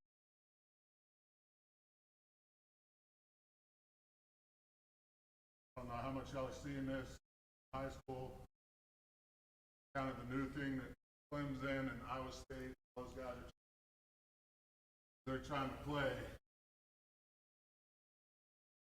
3-3 stack stuff. They have a middle of the field roamer guy that kind of does it all. He can be a deep safety, he can be an extra run fitter, he can do all that stuff. So when you get into the 3-3 stack world, we're still going 4 Roger. Going 4 Louis right here. Okay, when they get into the stack front, I can't ask those guys to pull. I can't ask, okay, guard, you're reading 1 to 2. Okay, guard, you're reading 1 to 2. Okay, that's kind of counting for too many people on it. So when we get into the stack world, we're going to go 4-man slide. This would be 4 Louis, so we'd be in a 4-man slide to the left. Okay, that right tackle in a vertical man set on that. One thing I will tell my guard, okay, if you're the backside guard in a 4-man slide, you have the roll of the nose guard. Roll of the nose guard. You're reading that mic, okay, to the nose, okay, as you post set down in there. That nose guard is fast away from me. If he is fast away from me, I tell him you want to sink. I think I just want to sink and level off right there. So as I'm sliding down in that Leo slide, if that nose goes away, I just want to settle right here and get some depth. Okay, because normally when they're doing that, it's going to be some type of 4-man pressure off of this side. When he does that, he sinks right there. Okay, he's able to take, okay, that DN coming in and bump that tackle out, okay, to that inside backer. Quarterback still knows he has the outside. Call that roll the nose guard. Side guard. Anytime he's in a 4-man, do the same. Okay, if it were 6 technique. Over here, okay, you're really going 2 for 2 right there. He drops, and they bring the corner out the edge. I'd expect them to get questions on that stuff. And then obviously, get your 5-down stuff. Okay, they could get to it a variety of ways. Probably the number one way that they do it nowadays in college football, going to walk a linebacker right up there over the center. Okay, and they'll have this other linebacker in here covering that running. You get that, we're going to call jam 5-on-5. Okay, we'll just give a little hand signal to the quarterback, letting them know we're going 5-on-5 right there. Okay, and once they get into that, okay, you're responsible for men. You track those men wherever they go. They go. Okay, so one of the big pressures LSU put in, Auburn had it in their blitz package. Okay, if we would go 5 wide right there.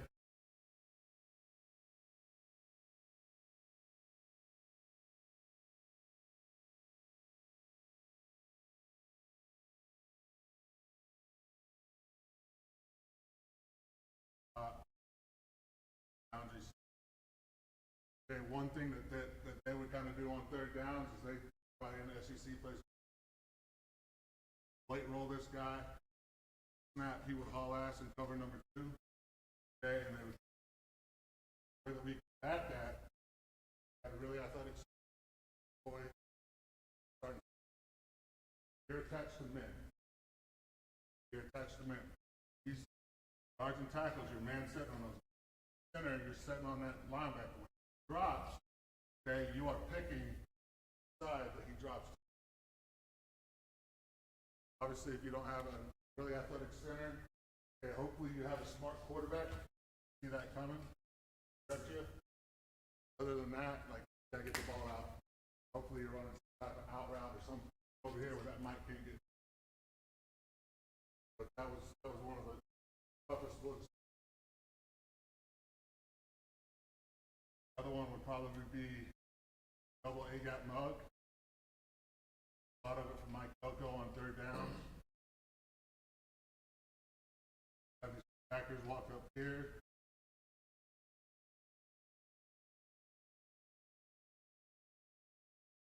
Five wide set. Top of trap 2, still. Boundary, they're zoning it. But on the snap, he's coming here, he's wrapping all the way to opposite A, he's coming off the edge, and deep pass, he's trap, linebacker dropping here to the flats. Either playing cover 2 or some type of 3 over here. The way that we would pick this up, okay, we would be, this were for Roger. Okay, we would be sliding to the right, we'd be mic'd right there. Okay, the quarterback would have to let us know that this was, obviously this is not a look. Basic 5-man pro, you're not gonna be able to pick it up. Okay, so if he knows for a fact this is coming, he can make a right call, okay, and bring all of our offensive linemen basically in a gap protection to the right. Okay, letting them know that tackle would end up staying right here with the loop and 3. Guard would be end up picking up the looper. Center would be there, guard would be there, okay, and then tackle would. If we didn't make that call, okay, quarterback knows he is hot off of that one. Have to have a 3-man exchange, okay, by these 3 on the right, because that is our linebacker we're left, okay, here going 2-1, he would level off after the hit. Hopefully, those are probably the 2 most problem.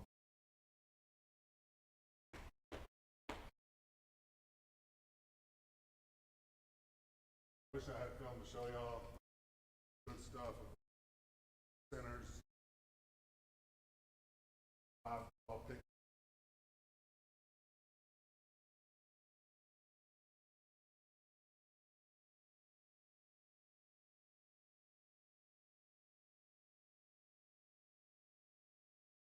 Don't need anything, I'll give you my contact number.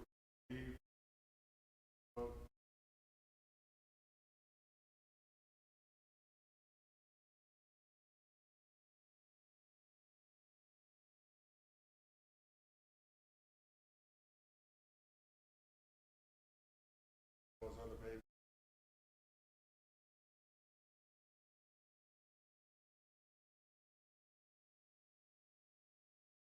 Anything and everything y'all need, I'm open book.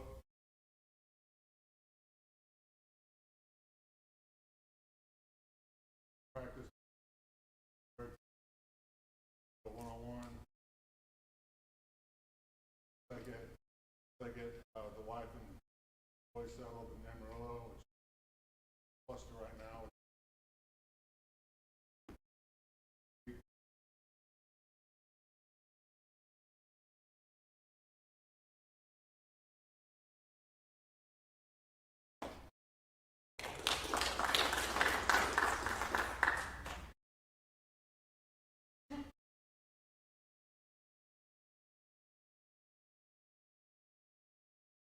Thing I'll ask Coach Grimes, you're up there in the I promise you, okay. That was a joke, kind of. All right. Go in.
Good deal.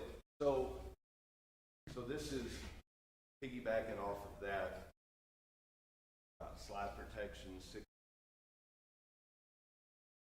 So the way we do it is basically pretty much that's exactly what Coach is talking about. So we're in 5-man protection. We're in 5-man protection all the time. So if we want to keep the back end, or if we want to keep the tight end in,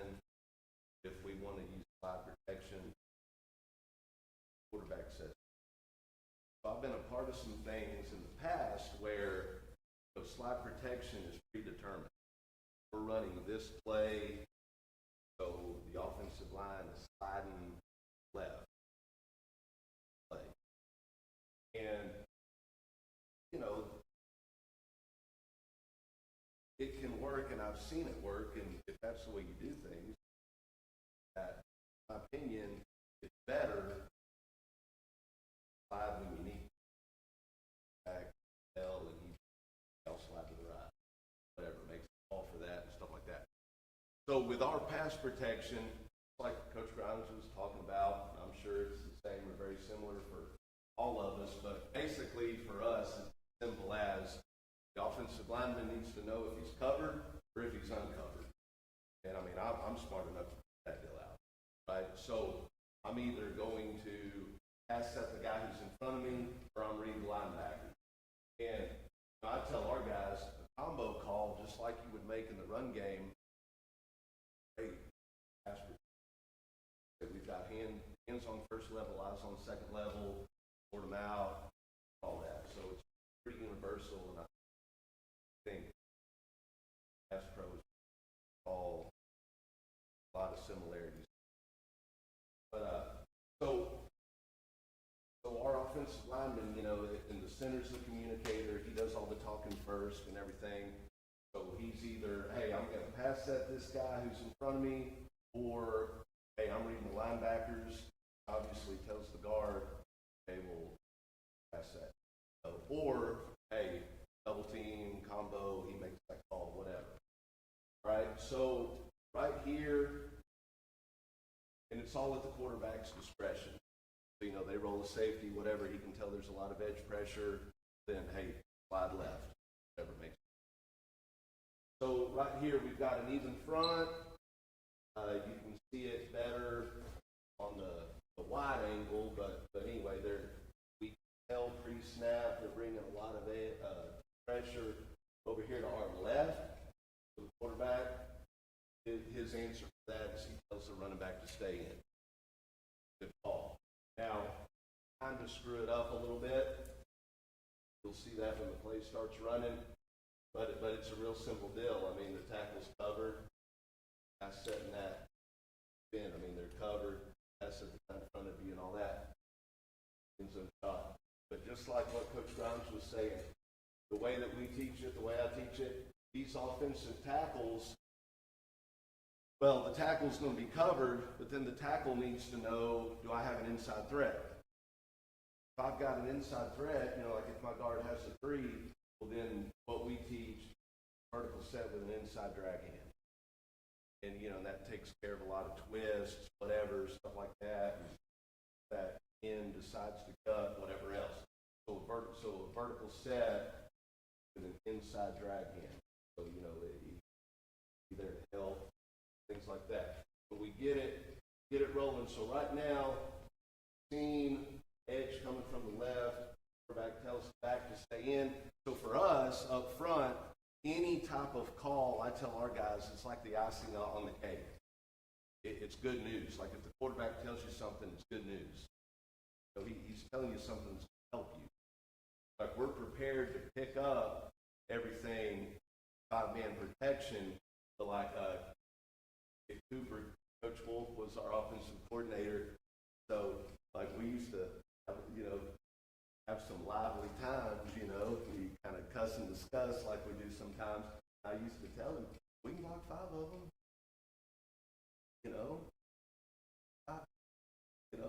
I don't know, and sometimes that answer's good enough and sometimes it's not, but anyway, so so if I'm a guard, if I'm saying like, okay, hey, I'm reading linebackers or whatever, well, if the quarterback tells the back he's staying in, okay, cool.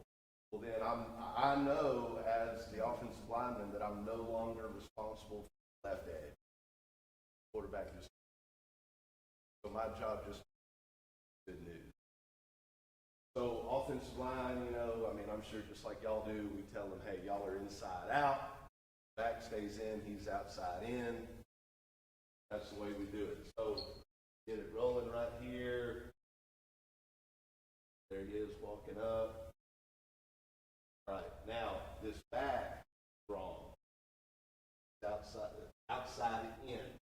back ought to be working outside of the tackle, pick that dude up. We tell the center, or the center's that linebacker shape, trying to do the way we do it. I mean, y'all might should be picking up this edge, and we're good. Good to go. 6-on-6, quarterback gets it off, luckily, and play. So, okay, so here's the end zone shot. So we start hashing it out. It's an even front. I mean, real simple. You know, he ought to do. We call it ABCs. It's an everyday drill. You got an A set, a B set, a C. The way we do it. Tell them set success. Our pass protection. We tell them things too. There's nothing passive about pass protection. And we're violent. We always want to be the hammer somebody's watching film, based on aggression, so it's not just like a plus or a minus. Like if you did your job, 70%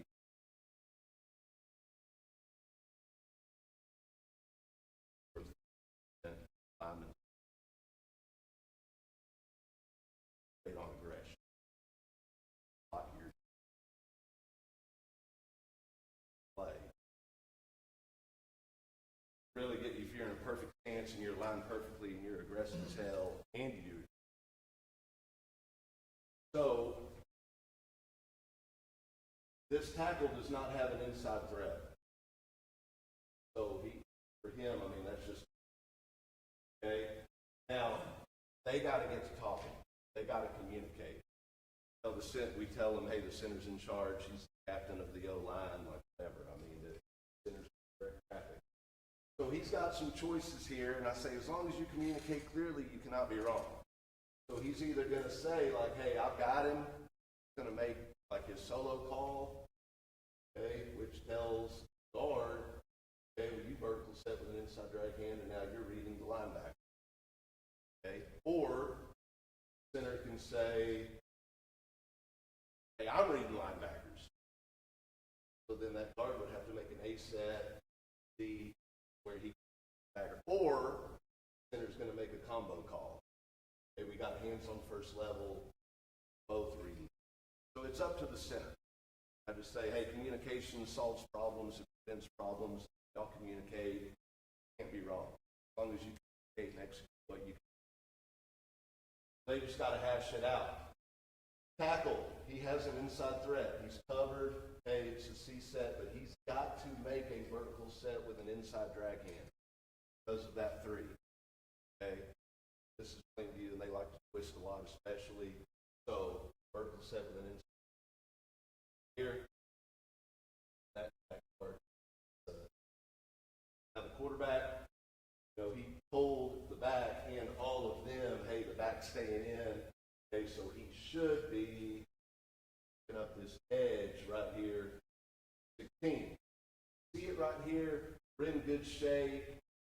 Amen. We're leveraged. Good sets. Everything good. The center, I would have liked to have seen him moving to the left a little bit more. So, see, we're kind of late to the game. It ought to be 2-on-2 here.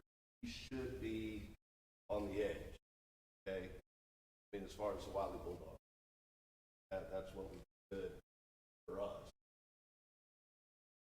If certainly okay. Fortunately, we get it off.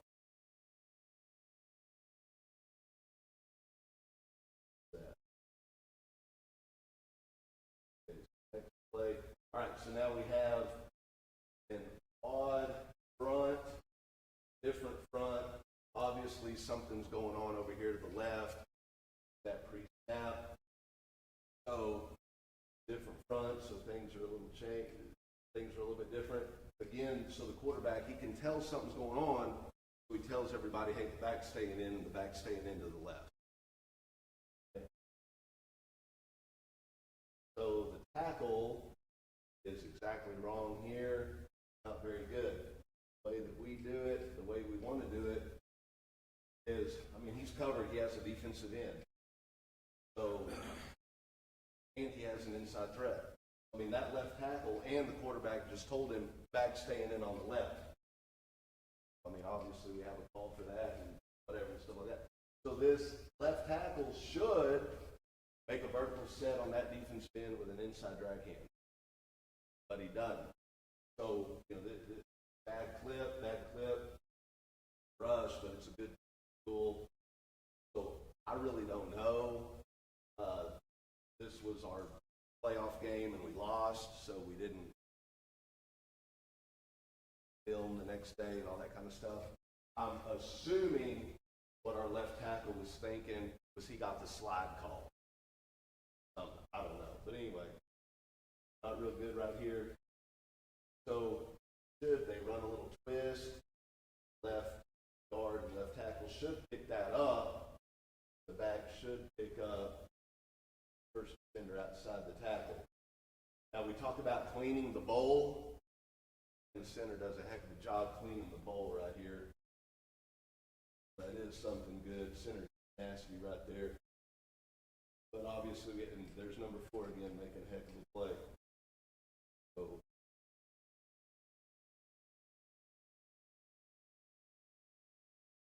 hard.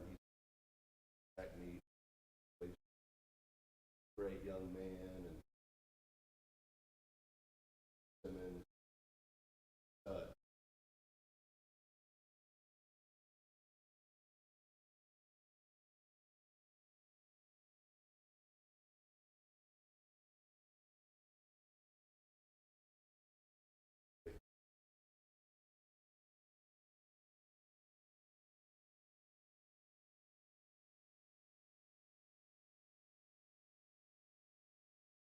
Okay, so again, yeah, I mean, he ought to just vertical set with an inside drag hand. I mean, it's just 2-on-2 at this point. Back has the edge. That's the way we do it. Got a true nose. You can't really see him right here yet. Got a true nose, so I mean, that's simply, he just takes a solo. Okay, I got him. I got the face right in front of me. Okay, he's got a guy to set. That's call that a C set. Okay, no inside threat. Got to just C setting right now. And right tackle does a really good job of that. Reading linebackers, 1 to 2, inside out. Ought to be in really good shape. And like I said, the left side's real crappy. Do that wrong. Man, but again, I love that term. I love that terminology. Clean the bowl, like Coach Grimes said. And interior guys have the depth of the pocket. Tackles have the width of the pocket. We've got our bowl. Clean the bowl, right? Center, good one. We're proud of him. Kind of kid you want at center. Hard, he goes on, play. That's bowl. That's good. Now I would love to, make a little right here and, one up a little bit, but the left side's getting beat like a drum, so kind of sides he got to go try to do somebody else's job because he failed. But anyway, it's obviously good stuff. And look at this right tackle, and this is something, and like in the drills, we do pass sets and we do run blocks from a knee every day. It's usually the way we start. All right, hey, from a knee. And they're on their right knee, boom. We run off the ball, we work blocks, pass sets, and we always put from a knee. So, man, he does a really good job, man. He's driving off of that inside foot. That's a good set. That's a 5 catch, driving off the foot, catching with good inside leverage. And he's aggressive with it. That guy's kind of hanging. He closes the distance, leverage. That's what I like to see. These guys do a pretty dang good job. These guys, I mean, it's a train wreck, nightmare. Anyway, get the ball off and Ford goes and gets it and play by him.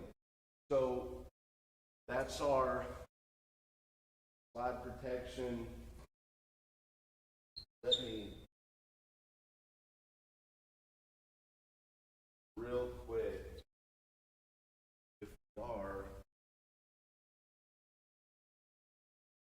through, so those clips were like if the back was staying in, say we saw whatever, like seeing on front, obvious this here's back, pretty loose over here, like in a one set or whatever, and it's obvious, whatever. So pure slide protection. Okay, and I'll fire hose this and get through quick. Well, so the quarterback, instead of keeping the back end, he'll just tell them, hey, y'all slide to the left. Okay?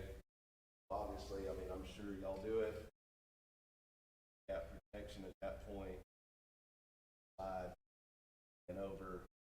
Got a gap. Got a gap. One game. And our rules on that is if you are covered on the back side, no slide. Covered on the back side, no slide.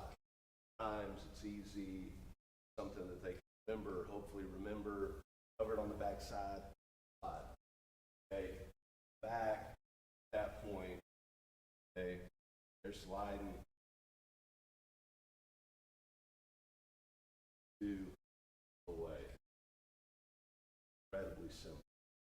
And I love having it be determined by the quarterback. Because like I said, in my opinion, I've seen it, if it's predetermined, well then you'll get caught. So, they'll bring and all that kind of stuff. They'll have like out here and you're trying to block him, little running back or whatever. And I like quarterback telling them to slide. Anyway, that's all I've got for that. And Cody, Bill is up next talking about. Thank you guys.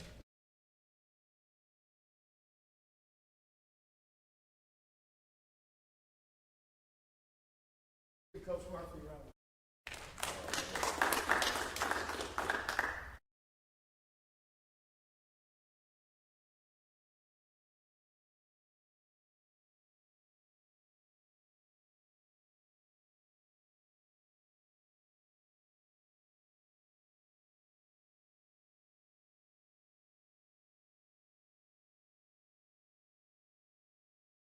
Never have to cop these in anymore, do we?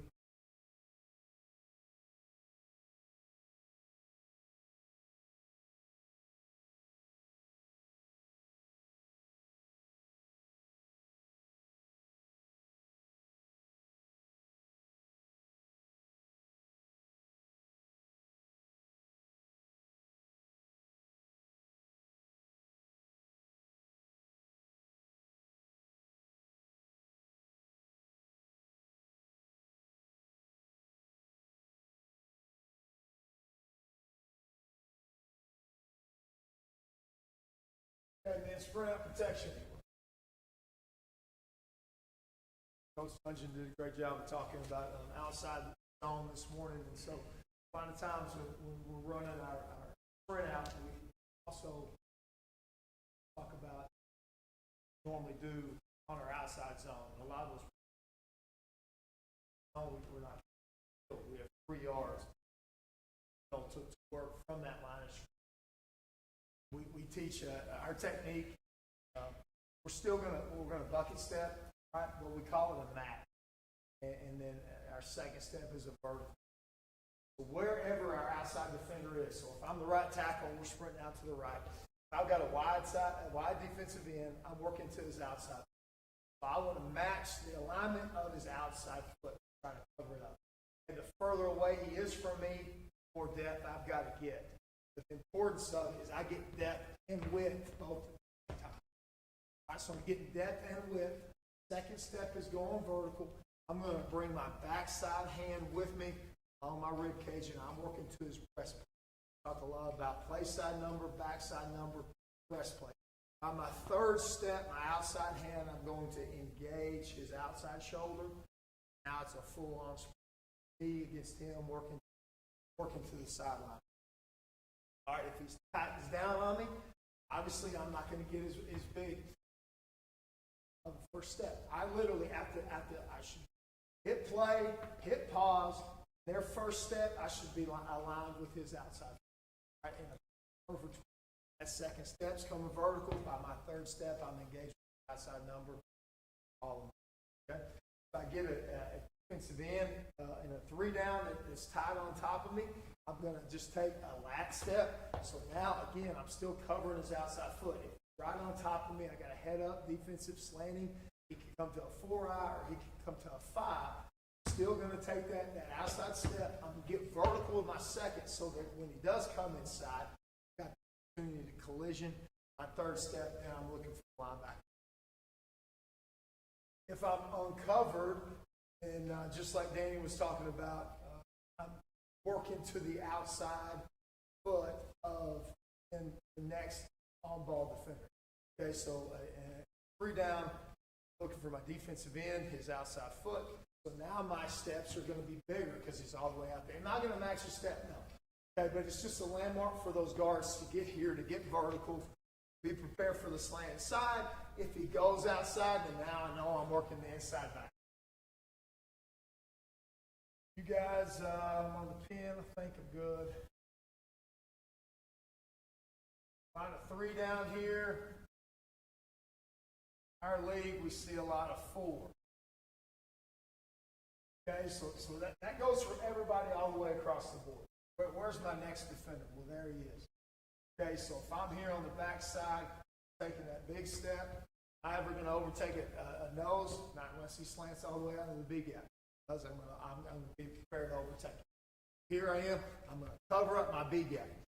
If I have nobody in my B gap, the backside from the center over, our play side, 2 offensive linemen will never pick out. Okay, so from my center over on our sprint out, if they cover up their play side gap, for the center, he's got to make sure to push the mic over the top and the wheel over the top. Once those 2 things happen, then he'll have the ability to come back out. Here's the tackle. If I go, I'm covering up my gap, then I have an opportunity to come back on the defensive end. As a guard, again, I'm working the zone. If he slants outside the 3 technique, I'm still have the ability to cover him up. Now I want to push that will linebacker outside across my face, and I have the ability to come back on the defensive end. So we always want somebody to come back on our defense. Center, I got a G shade there, so I'm uncovered. He's not on my body, so I'm working automatically to the front side A gap. If he is on my body and I've got a no shade, okay, I'm still being prepared for the 3 technique to slam inside the A gap. Okay, so I'm going to match there. I'm going to collision with my backside hand to give my guard the opportunity to come in. I did a good job pushing those guys over the top, and then I have the ability. There, right there, and then I'm going. They work 3 down, just as if we're working. Everybody did it the same. We're all mostly right-handed, so we work to the right, so I'm going to work to the left now. When he's right on top of me, I'm going to take that lat step, get that vertical step. I'm uncovered. Match vert, covered, vert. Now we're responsible for these. Okay, I'm responsible for the box. Running backs come, always get flat defenders. Backside tackle. Again, I'm going to work hard down into my B gap, come back out. Once I push this linebacker over the top, or at least to an angle to where my center guards block it.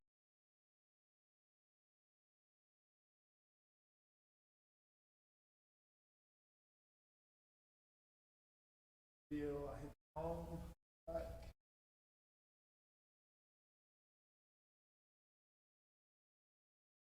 Got some drill work here. This is really for an outside zone.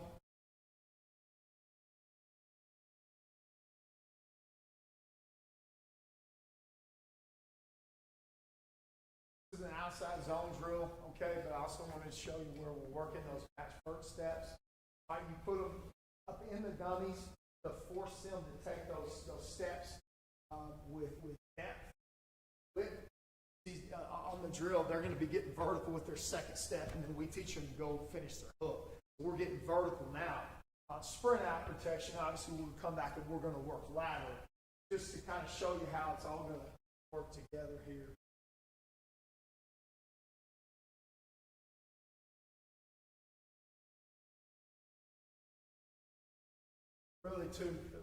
Really good, first two steps.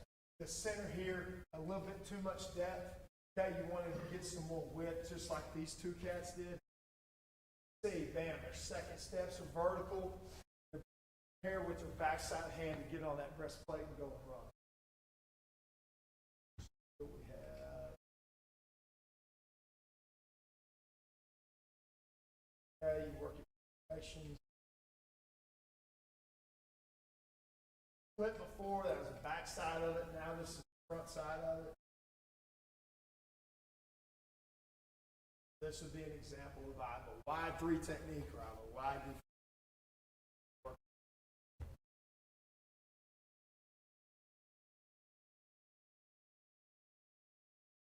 Still getting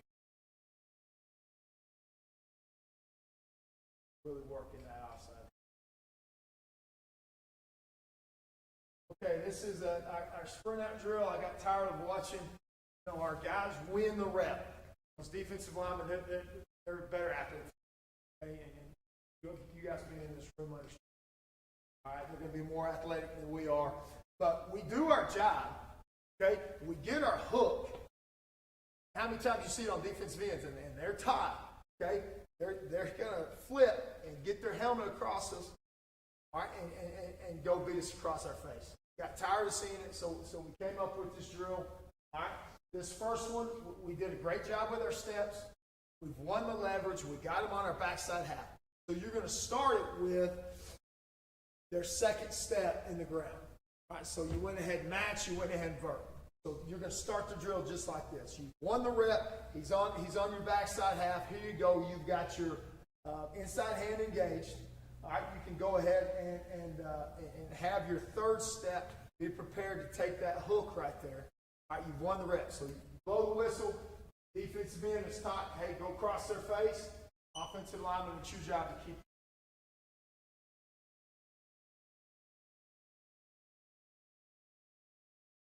Bad job here on the right side, the far right. All right, he's got to move his feet first. Back two guys did a good job coming up and finishing. I'd like to see him go ahead and get his third step hand engaged, which is all right. So that's the easy one.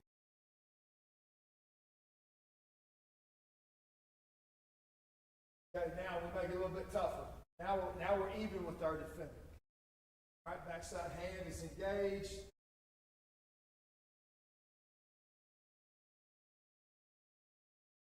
Okay, now you're even with him. Again, just whistle, going to work. Do the hook.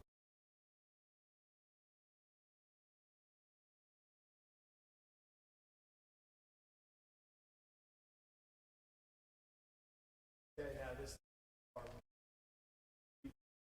Maybe he took bad steps. You're behind, so he's already beat you. Okay, you got to try to go run.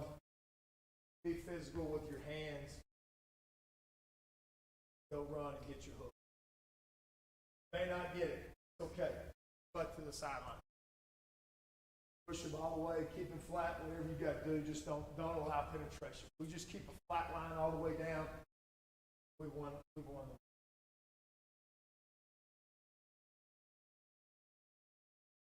Okay, so we're going to the right here.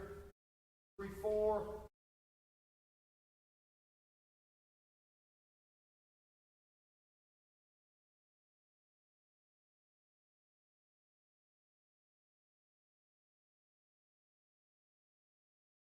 Make sure I got all the angles on there.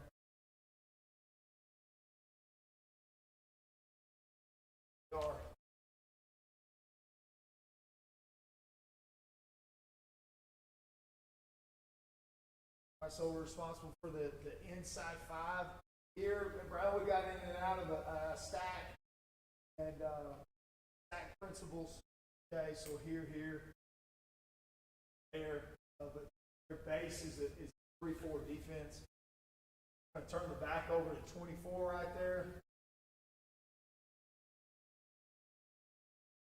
Covered, so a big match. Good job here by the right tackle. Hey, a little hesitant. He needs to come on and bring it on and trust that his guard's going to be there. Guard's in the right spot. Does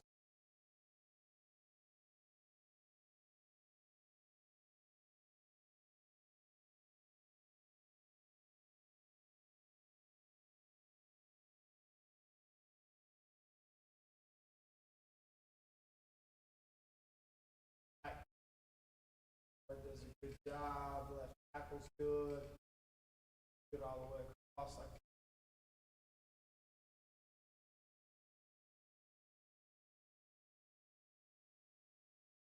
Okay, 4 down. Tackle does a great job here. Wide defensive end. Off of his body. Really good match.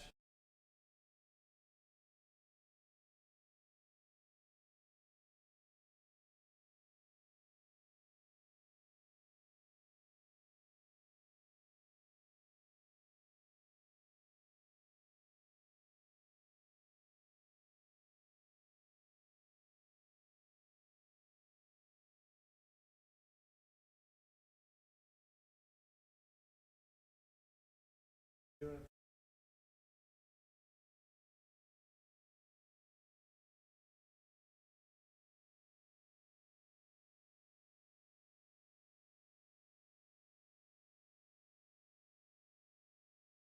not great backside.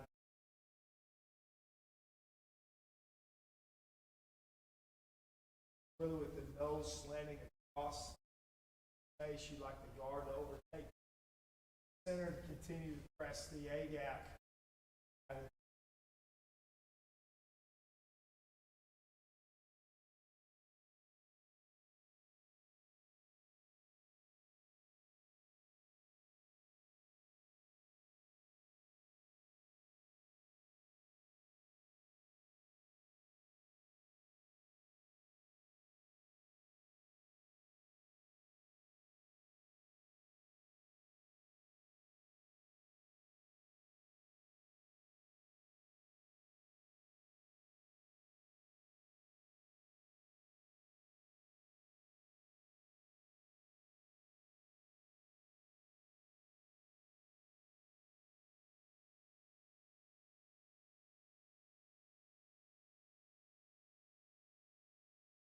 Okay, you got a twist on the backside.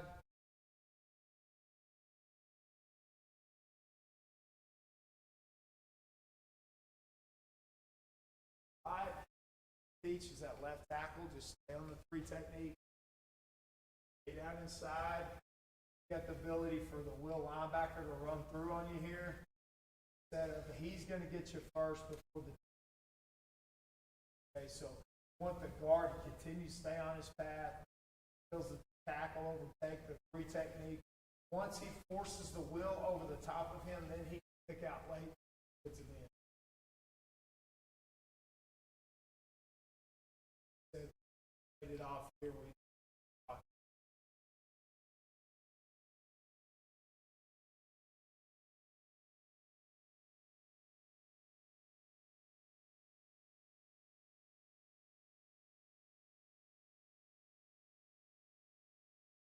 About that protection.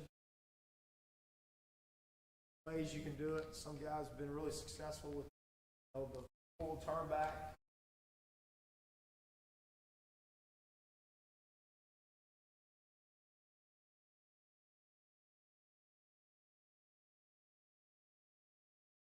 Questions for me? Got snapping here a little bit. If you got any successful with. Your ball, jump in there, please. Just as many bad snaps.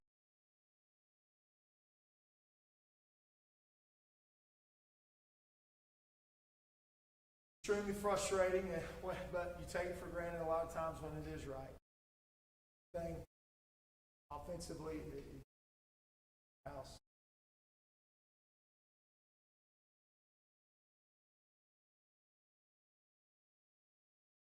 I'm gonna-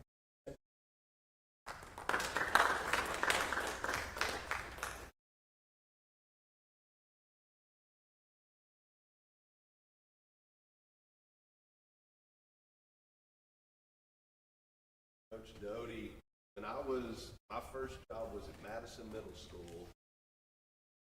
Came and the offensive line coach at Abilene. And I've learned a ton from him. Awesome, and I've always been appreciative of that. Great times. I was here 7 years in Abilene.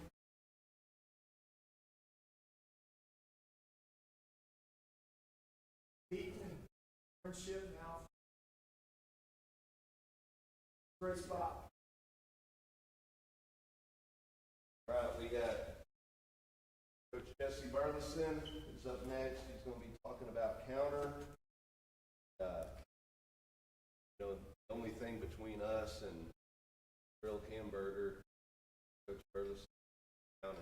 That doesn't mean I want him to hurry up and all that. We're way ahead of schedule. So Coach Burleson, and I know y'all know Coach Burleson, and he does the lineman challenges at Hardin Simmons, and man, it is an awesome event. If you haven't taken your offensive lineman that deal, you're missing out, and they're missing out. I know they're really popular. The numbers of it have been really big, but it's such a cool deal. And Danny and I, we had Jonathan where he played left tackle for us, and JC was so good and had an awesome career at Hardin as well. But I don't know if you remember, but I remember I had to go play at Hardin Simmons.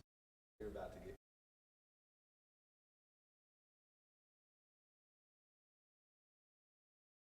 Anyway, so I don't think there's anybody better at.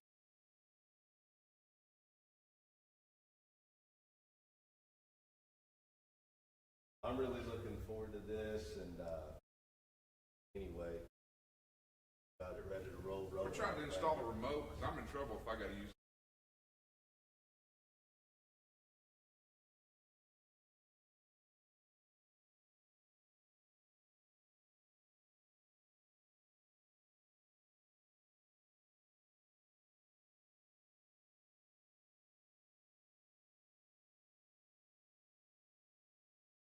Okay, appreciate you guys having me, Coach. Doing this. I got in from Cabo at 3 o'clock this morning. I really wanted to tell you today. I got to flip my mind a little bit. If y'all can imagine being in Cabo for a week, on counter. I could literally go for hours. I could go all day just on. We run about 12 different versions of counter. This spring, because obviously we played this. We run everything. We run GH, we run GT, we run center tackle, we run center 8. All different variations. And on the front side, we do a lot of different things. So I'll keep it pretty basic, but I do want to show you some of those. I can talk anything you want to talk about technique. Guys that have been over to visit with us, you know we have no or anything, everything. We are gap scheme totally. We have not called an inside zone in over 7 years. Inside zone is not even part of the playbook. Everybody looks at us like we're crazy, and I said that's just not who we are. Gap scheme. Live and die with it. This is day one install. We run counter, we run power, we run outside zone. Our outside zone is full gap scheme. That's what we do. As far as the schematics, I can talk about any of those. If you have questions at any point, just throw them out there. I don't mind sharing anything. But a couple of things I want to show you. We do teach our pulls a little bit different. So this would be the front side puller, so it could be the center or the guard. The way that we teach this is we want to teach them flip pulls. The reason why we call it a flip is all I want him to do is flip his hips and pull it up into the line. teach counter, first puller, kick until you talk about logging unless it's an absolute thing that we have to do. Now, what most teams do to us now is they're gonna try to spill every single thing we do, or there's if you guys got a good answer for cut pullers, let me know. We're looking for good ones on that. So we're gonna flip. All we want him to do is get his hips pulled up, like I said, pulled up into the line, get his head inside, sure that we're trying to get the kick no matter what. Okay? Now I'll show you how we kind of set this drill up where we have everything going at the same time, because the first question everybody asks is, if you run that many different versions of counter, how do you rep them? Well, we rep them within the first 15 minutes of practice every rep. Okay, now I'm going to show you the log pull. Should look exactly the same. Now, once he reads log, one thing that we want to do is I tell him to hump the hip. So as he gets around that corner right there, what I want him to do is take his hips and put it right on the hip. We don't want our butt just to spin around. He doesn't do a great job right there because there's too much. Part of the problem is we want this guy with the pad to have it really tight to him. We want to press him back into the A gap. Teach log a little bit. Not just get your hips around and now your job's done. Hips on, pressing back to the A gap. Okay? That's the way we're going to teach that. On the counter drill, this is always a good question that people ask, how do you rep all those things? So after our little things period, which we start every single practice, every single day with the exact same drills. Little things every single day. Next drill that our guys, as soon as I blow the whistle, they know that we're immediately going to counter drills. So we're going to set up two different counter drills. It's going to be our left side, half the centers, and our tight ends. Okay, you know, you call them H, call them Y, call whatever. It's our tight ends. Tight ends are our most versatile players. Then on the other side, we're going to have our right side, half the centers and tight ends, set up just like this. Okay, so this right here, what we have on the front side, we call that guy the butt man. He is representing the double team on the front side. Usually it's our injured guys that can't do anything. They can stand there and be the butt man. Okay, so what they're representing is the movement on the front side.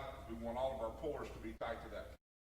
Defensive end, the coach over here will tell him he's either come up the field and box it, or he's going to come down tight and spill it. The linebackers know to play off that. If he's boxing it, they fit inside. Spilling it, they're going to scrape tight to the outside.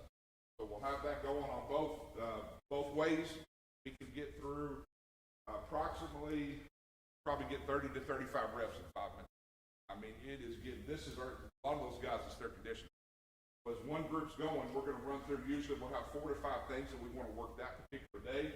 They're going to do all those reps. So as this group is going, group's getting set up, vice versa, we go back and forth, quick, fast, and then so on the counter drill, you can see how we have it set up. There's our butt man. He's representing the double team.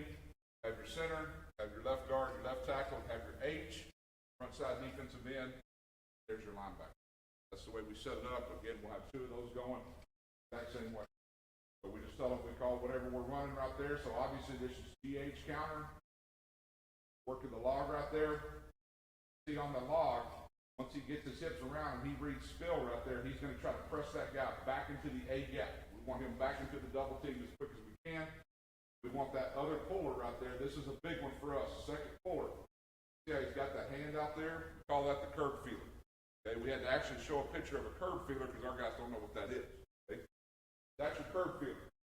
You can't touch. If you can't feel what's happening, whether it's the log or whether it's the double team, you're too wide. Okay, we want them to spray paint, get as tight as they can, because we want to try to force the issue. There's nothing prettier than A gap. That's where we want to hit it. That is the goal. Teams try to stop us from doing that. They know that's exactly what we want to do. So the tighter we are, the more likely we are to be able to get a kick, get a vertical seam. Let's hit that thing downhill. Okay, so that would be one setup there. Now we're going to be going the other way. Okay, and it's still going to be GH. You can still see center guard tackle. Here's our H.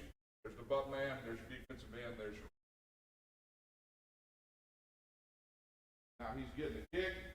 Now the H, completely wrong. He's got his curb feeler on the wrong side. Be as tight as he can, scraping paint next to the double team right there. So he can get inside out on that. Better doing it now. Okay. Get the other direction right there. Now this is a really good job by the tight end. Okay, so we're working that log right there. You can see how tight he is. He almost has to dip around. Want to force that backer outside. The wider he is, the more likely he is.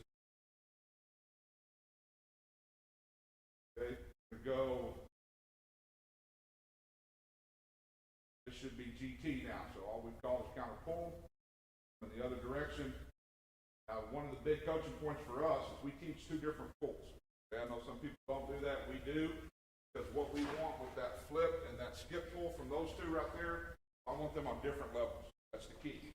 What we don't want those guys to be able to do is come take out two with one. They pull on the same level, he gets blown up, there's no chance for him to get around. Plus, we feel like that gives the tackle a little bit more room. We have a really fast tackle, so like when JC was playing tackle, he had to move his split up every time we ran counter because he'd be right up on the guard. A lot more athletic than our guard. Going to be around, but it's the exact same thing again, looking for the kick. Tight right there, right off the double team, trying to force that backward. Okay, coming this way, GT, working the log now. Good job, so you can see that's a good indication right there. Those guys are on different levels. Get them to come around, get the kick right there on the backer, force him outside. Need that backer straight to tighter because good linebacker's not. Okay, now we also run what we call dart. Okay, so on dart, we're going to switch responsibilities with the guard and the tackle. Okay, now everybody's just blocking back. We like this. You guys were talking about an odd front with 2 4s. Everybody says, what's your answer on counter for that? First of all, if our center can't block back on 4, he can't play center. So a lot of people disagree with that. That's just what we look for. But if it gives us better angles, we'll block back with the guard. Now the tight end will be the kick man. Tackle will still do the same thing he does on. Was really not teaching anything new because our tight ends also have to kick on the power. That's a version, but you can see how we can rep through a lot of those things. They coming this way. Start this version. Now we got the kick coming around. So on that drill, like I said, we'll have the things scripted that we want to run that week. We feel like we can get through about 30 to 35 reps in 5 minutes. So it is. And whenever we go do the drill work, we'll kind of walk that. I'll show you guys. So first, starting off GH, and again, I'm just going to show you guys a couple of clips here so I can show you the different versions that we run. Obviously, on the front side, everybody has the same rules, okay? Covered or uncovered. Covered, you're basing it. Uncovered, make your down combo. Now, the other thing you'll see us do, too, on the back side, we teach a hinge completely different probably than anybody else. We're what we call a heavy hinge. What I don't want our guys to do is step inside, wheel around, and give that guy a short corner. He says, well, why do you do that on the back side? For a ton of RPO. Give a short corner, we're going to get our back in the back of the head. So we are very, very heavy on the hinge. Checking the B gap with our eyes, we'll take that first. We're going to be very heavy on that defense. See, if you wonder why we hinge that way, that's why we do it. Because of the RPO. We are a ton of 12P. We had a tight end in the game, whether it was 11 or 12P, about 85% of the time. You're very rarely. See on the front side here, trying to get push, everybody working the down combos. So Ross was a little bit unsound times. Ran guys through random gaps. Sometimes it'd be the same guys, 2 guys in the gap. Matter, but our guys do a pretty good job on the side trying to gather all of that up. Front side guard's not very good here. Now you can see we're still looking to kick, first thing that shows. So as that guard comes around, I'd like to see his head more on the inside. Force the issue there. H does a pretty good job of staying tight, trying to find work. You gotta love it when you get your H all the way to the face. Okay, so from the end, what you'll see, trying to run a guy through the gap, they ended up sending the defense in. So the tight end actually could have ended up pinning those 2 guys to the inside. Not a great job either by the tackle technique-wise, but he had 2 on him right there. Tight end just sees that threat, takes care of him. Kick is still rolling. Now, backside hinge, I'll show you what we're talking about here. That's why we're heavy on the hinge. Okay, because what we don't want to allow those guys to do, if he steps inside, spins his butt around, he's going to give up a short there. Obviously, they're bringing a stormer off the edge. Quarterback knows that's his guy right there. Okay, good example on the front side. I don't know about you guys, but we see a lot of 9 technique, but nobody will actually play a 9 technique. 9 technique, and they slice, and they slice, and they slice, and they slice. So what we teach is we call settle and gather. So you'll see the front side tight end. He's going to pop his first 2 steps, get him in the ground quick. He's going to settle. He's going to gather the first thing that shows. 9 technique stays outside, which that is a huge thing for us. If we can get a 9 technique, we'll take it all day long. It's going to be counter, so we can't call it anymore. Now he works up to the next level. If obviously that 9 would have sliced across his face, that's where he's going to gather. Okay, pretty good job on the double team here. See that deuce right there with the guard and tackle? What we really stress too for our outside tackle is really try to keep those guys' shoulders square. Probably teach that a little bit different. What we don't want him to do is get buried down there at a 45-degree angle because he's trying to get so much push, backwards fast over the top. Really, it's a pretty good job on the front side tackle. That's a Jim Ned boy and a Clyde boy right there. Right there. Kid right there, left tackle. Okay, on the hinge back here, this kid right here, I'll show this to you. This is Kendrick James from Cooper. Kendrick hates when people get their hands on him. He will chop the living crap out of him. It doesn't matter, run, pass, it doesn't matter. And the thing is, everybody says, well, how do you teach, how do you coach that? I don't. They can do it, get after it. Once they see Kendrick good, everybody tries it. We want to be violent in all aspects there. Again, if you'll watch the kick right here, if you watch the backside guard, he's working hard to get his head on the inside. I'd like to see him accelerate through that kick more, but he does a good job getting his head on the inside. What we try to teach too on the kick is never make contact with your helmet. Say, well, how do you not do that? I want it on the inside half of his body. Force the issue, force him to the outside. Tight end comes around right there, sees the scraping safety right there. You got a body for body in 12 feet. Get him to the next.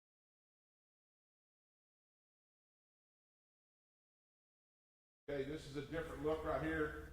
This is going to be versus Mary Hardin Baylor. Run the ball on these guys, you can run it on anybody. Damn good on. Okay, now one thing that they do is they never play the same defense. They don't play things the same way against us. Okay, so you can see here, they start off, they want to give you the illusion of a 9 technique. As soon as we give them 12 feet with power, they're going to move that guy to a 7 technique. Great. If you give us a 7 technique, we love that as well. So now you can see front side tight end is going to take the 7, take that down. Now we've got to have a fast deuce right there because you can see run through from the mic right there, and they play their mic about 3 yards deep. Super tight. Okay, basically they're in a bear. That's the way we. Okay, on the kick, if you'll watch that pulling guard right there, it's a great job right there getting his head on the inside, accelerating through. I'd like to see that tight end a little bit tighter.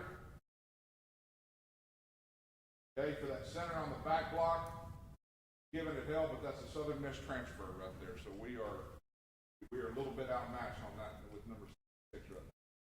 Still, a really good job right there. The kick, getting that thing downhill.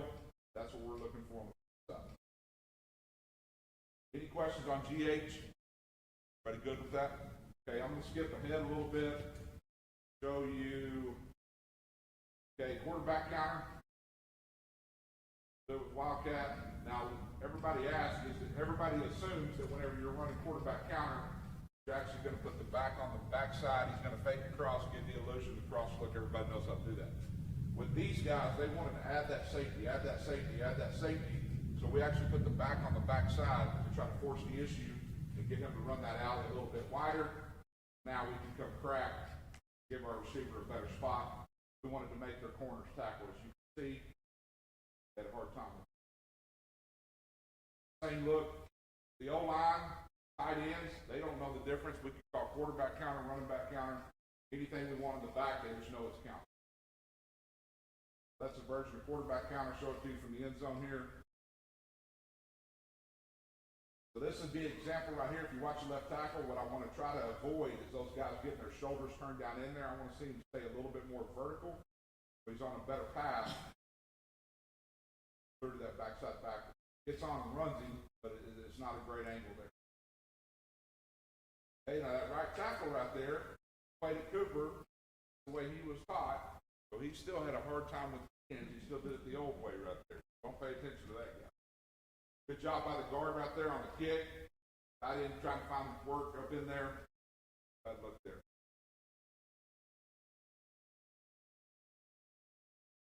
Okay, 3-4 look. Now, I don't know about you guys, but we have probably tried just about every different way. Is he a 4? Is he a 5? Do you gather? Do you base? Do you influence? What do you do there? Okay, so our base rule versus a 3-4 look is we're going to tell a front side tackle, you got the defensive end. I don't care where he is. He's a 4, move. 5, move. It doesn't matter. Get something on him quickly. I don't want those guys thinking too much. But versus the 3-4, base way of doing to go. If he jumps outside, take him outside. So we'll teach those first 2 steps, subtle steps, get him in the ground quick, then let's use his momentum against him. So again, versus that Okie look, versus that 3-4, this lets us get downhill in the A gap in a hurry. Now that front side combo with the guard in the center has to happen in a hurry. Everything is vertical. Pretty good example on the backside on that heavy hinge with the 4. That's what we want that tackle to do. Get inside leverage, force him back to the outside, get that back going downhill. Okay, so now obviously we're kicking on the outside backers. Great job by the tight end fitting up in there, finding the seam. Obviously back getting in behind it. That's a good look versus. Okay, GT. Now again, we can run every version of GT that there is. Quarterback running with the running back, doesn't matter to us. We just want 2 pullers. Okay, different levels right there. We could have a little bit more depth by the left tackle. Okay, still not too bad. Great job on the front side. If you'll watch this tray, this is what we're looking for here. Okay, on this tray, we are trying to displace down line. What I mean by that, if he's in the C gap, put him in the B gap. If he's in the B gap, put him in the A gap. Displace him from his gap. I don't care where it is. Put him in a different gap, there'll be a guy shot. Okay, so that's a really good job on the tray between the tight end and the tackle. Time you can do that, positive yards. Good job on the kick by number 55, finding the next man through. Tackle coming through there, tight. Okay, again, A gap counter, not much better. So on the tray here, you're going to see those guys are going to try to displace, put him in a different gap. Okay, pretty good example right here too. If you watch the right guard, this is a big arm technique. Okay, so what we teach on a big arm is you get your first 2 steps in the ground. You're going to see him pop that left foot. Second step quick. I like to see that right foot just a hair quicker. But we use that inside hand, that outside hand, and we're trying to get it in the armpit if we can. Again, displace. Get him out of that gap. There, put him over there in the backside A gap. Pretty good job by him. Creates that little bit of that lane right there. Over there. Okay, so that's GT. Again, you're not going to hear anything different. Our guys are not going to know. All they're going to hear is counter, counter, pull. But we can dictate who we want to be the pullers.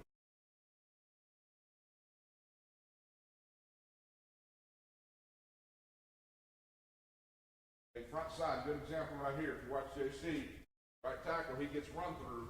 So on the down combo, he's obviously responsible for the backside backer. But we're never going to pass one to get. Okay, take care of works first. As he steps, go pin inside. Okay, that guy starts to work back outside, uses momentum against him. Okay, very good job by the guard. I want you guys to watch this. I love this right here from this guard. As he's starting to pull, he's thinking kick, kick, kick. As soon as he sees the box, his eyes light up. Now he's going to dip and run through. That's exactly like we coach it right there.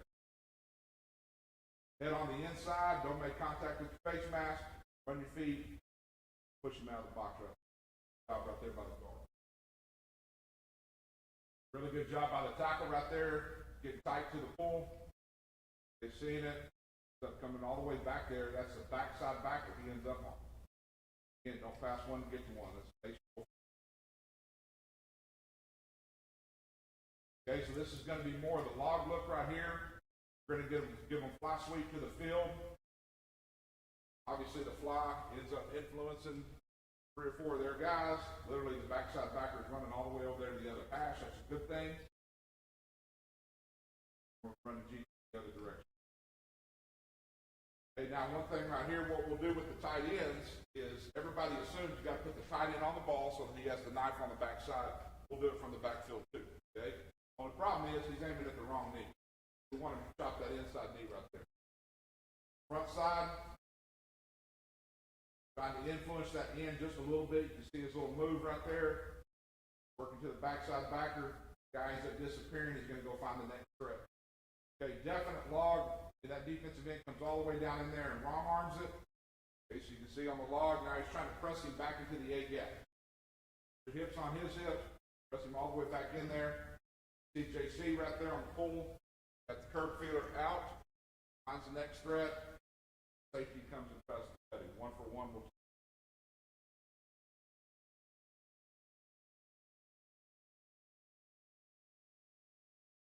good scheme right here. We're going to run counter pull. Okay, so we're going to run GT from the backside, but we're going to arc with the front side tight end. Leave him off, and we're going to take care of the flat defender.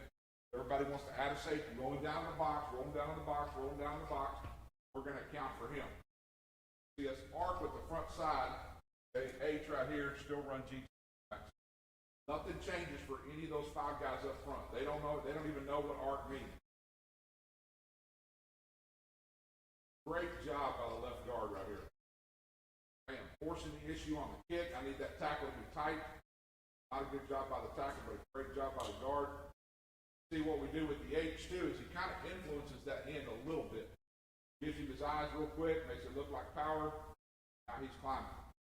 Okay, so now they're rolling that safety out of the boundary right there, scraping the front side backwards, get the kick on that.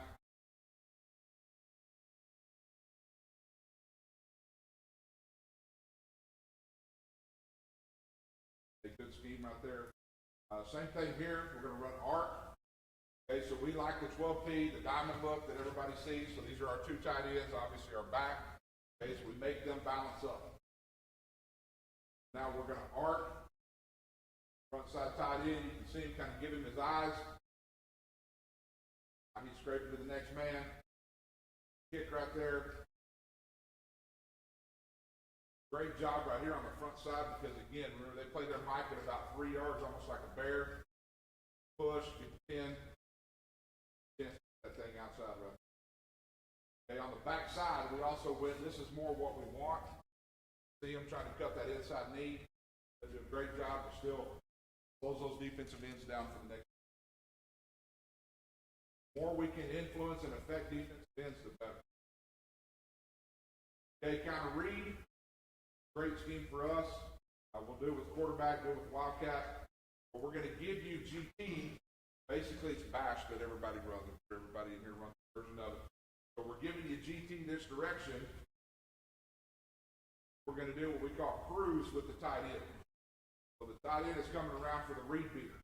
Everybody's going to say, hey, chase it, chase it, chase it. Make him pull it, right? What everybody wants to do. Okay, great. You want to pull it. They think they're going to have a scraper out there. Our tight end is for the read beater. Whoever they have playing the next guy really causes some problems up front. So they got to make a determination. What are they going to tell the linebacker? Are they reading the backfield? Are they reading the line? Are they reading the triangle? This screws up everything for those guys. You can see they've got to play GT. Now they still got the ball carrier coming out the back door right there. Good short yardage play on this. Again, those guys up front, they don't know anything different. GT for them.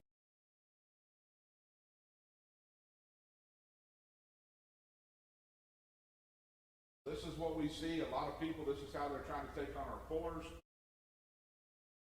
I don't have a great answer. What we tell our guys is punish them. If they come cut you, you got to do something. Dig them out, punish them, do something, teabag them, do something to them. Make them not want to do that anymore. Really good job by the backside tackle coming around tight. Again, run through. Again, 2 different schemes. Nothing different. Okay, same thing. All right, so now we're giving you GT this way, using the cruiser from the backside. Other thing we figured out, what a lot of teams do is they're going to key the H. Wherever the H goes, that got us off. They're going to go to that. This is a completely false key for those guys. Because now, running GT, reads it. Now the defensive end on the backside, he's not sure what to do. Chased it last time, they went out the back door. This time he's going to stay in there. Now they hand it off. Now we got 2 pullers around the edge. Great job by the guard right here on the pull. If you'll watch him, forcing the issue, getting that head on the inside, taking that dude and going and burying. He's a hell of a player. Got your pull and tackle from the backside. He's on the safety about 10 yards down the field.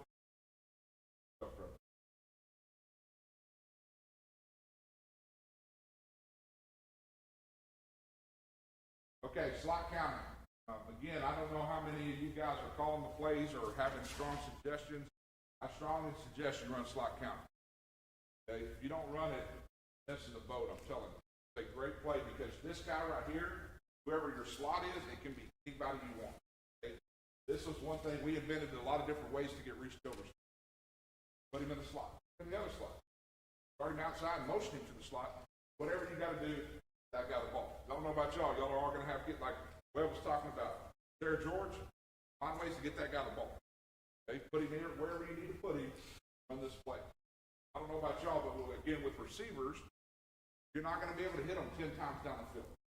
Not going to be able to do that. You can invent some different things.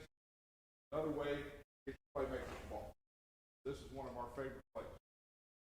We've actually, everybody, you know, you say, who invented this, who did whatever. I don't know who invented it. We've been running it since 1991. So we're going to take credit about that. Actually, Coach Keeley's going to take credit. So now, the old linemen up front, they don't hear anything different. Just GT.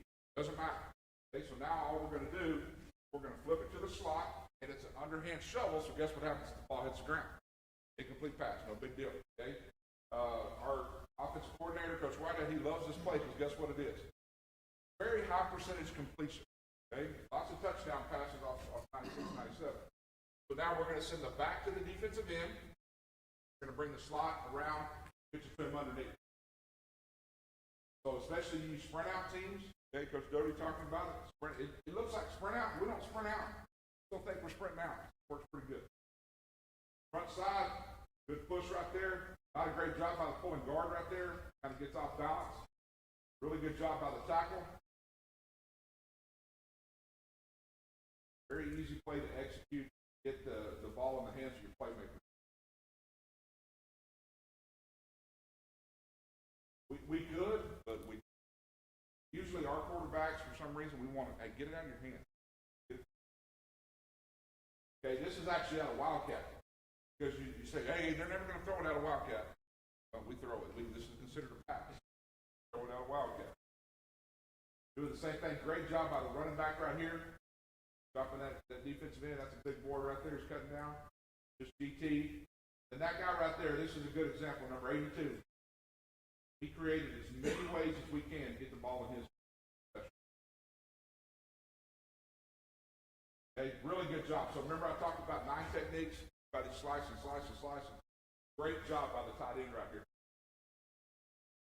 See those settle steps? Now use his momentum into the inside. Okay, just give us a little room right there. Great job by the guard on the kick right there. Great job. Now we got the tackle to the safety. Great play. Play good.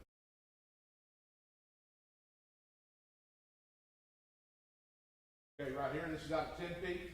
Same exact thing. I don't know about y'all. We have a hard time. Hey, what are you going to run out of 10 feet? What's your runs? Every week, slot counters are run out of 10 feet. Okay, we don't have it. Again, with no inside zone, you got to get creative with what you do.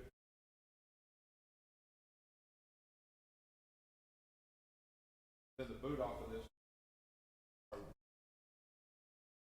All it is, again, slot counter. Those guys. Okay. Another version of it. Okay, so now what we're going to do is now we're going to run slot counter. We've invented a lot of ways to use close and tight formations because our defensive coordinator, who's block, says that hates it. Hates seeing close formations. Hates seeing tight formations. We've done a lot of that, and it's really created some things for us.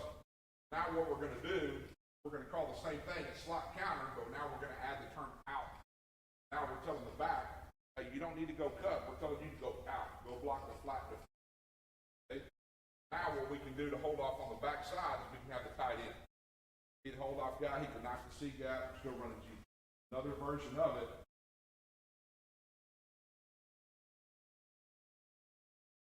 Now the tight end, terrible job on the knife on the back side. Okay, we see front side getting good push on the deuce right here. This is a great job right here. If you watch the double team, the only thing I'd like to see, now we've got to see that guy a little bit quicker that's coming underneath. Okay, get the kick. Tackle's got to be a little bit tighter. Be able to read that. Still get a body on a body, and again, give it to those guys who plays and they do. Another version of that. Okay, got a bunch of those on there. Okay, one of my favorites right here. How much time do I have? Out of time?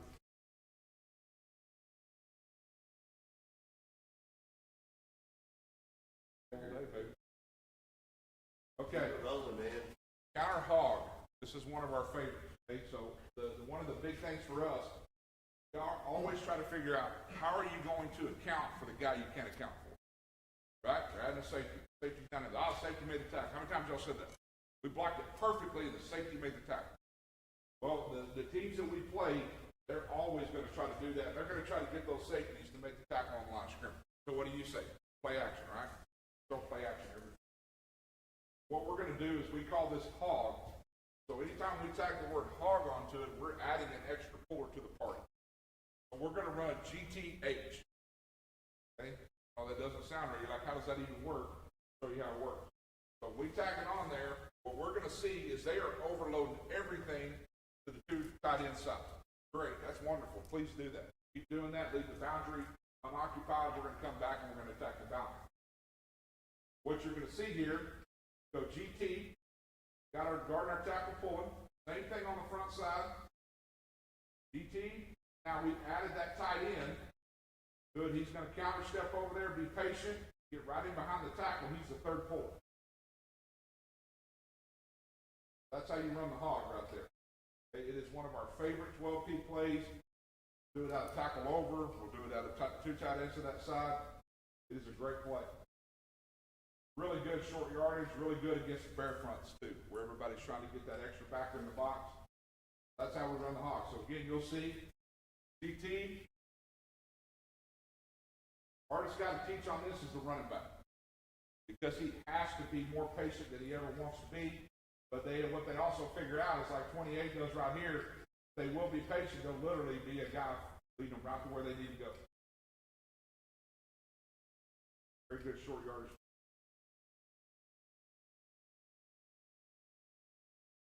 Okay, same thing coming over here to the right.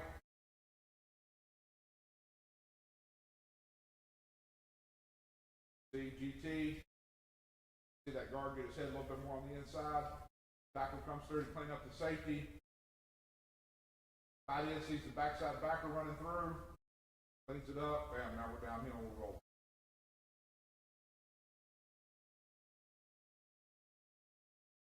One of the things that you'll see, even out of this formation here, obviously we have our two tight ends on the same side. We'll do it out of tackle over. We'll put the tackle on the backside where everybody's probably going to slide the front, do something different there. Put our other tight end on the backside right here. All he works is his down combo like that. Everybody, hey, what do you run away from tackle over? That's always the answer. Come up with something there, so we run hog away from for us.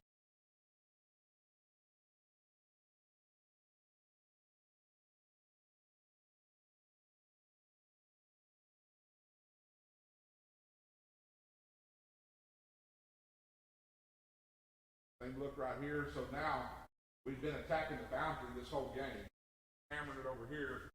Now, so we put both tight ends in there. They start to slide everything to the front side. So now we're thinking, hey, we got to attack the field, but then they slide everybody over there.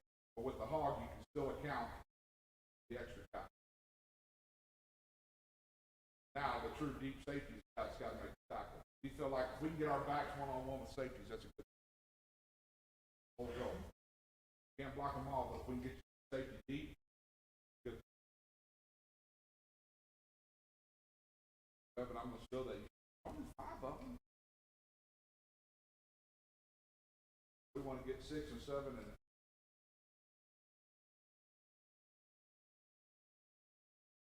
and you can run the hog with the quarterback and add the back too.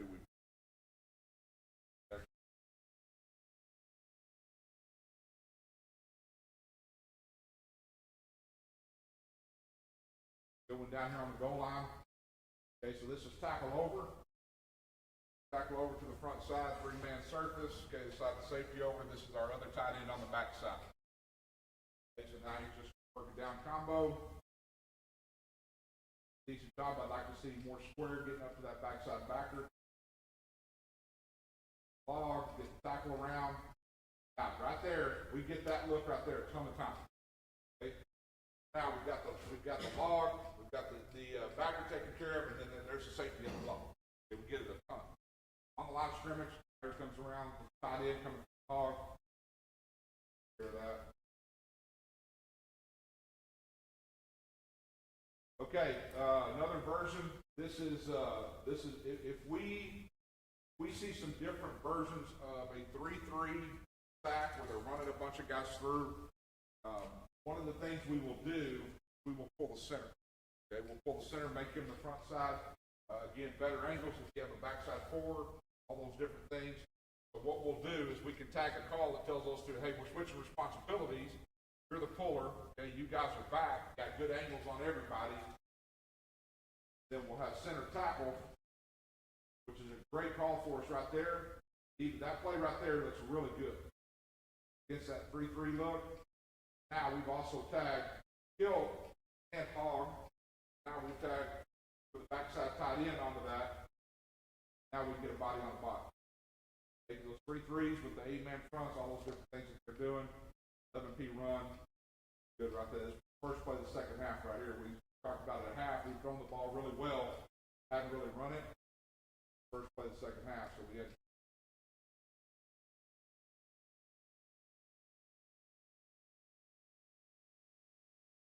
same look right here, 3-3 look. Beautiful Belhaven University.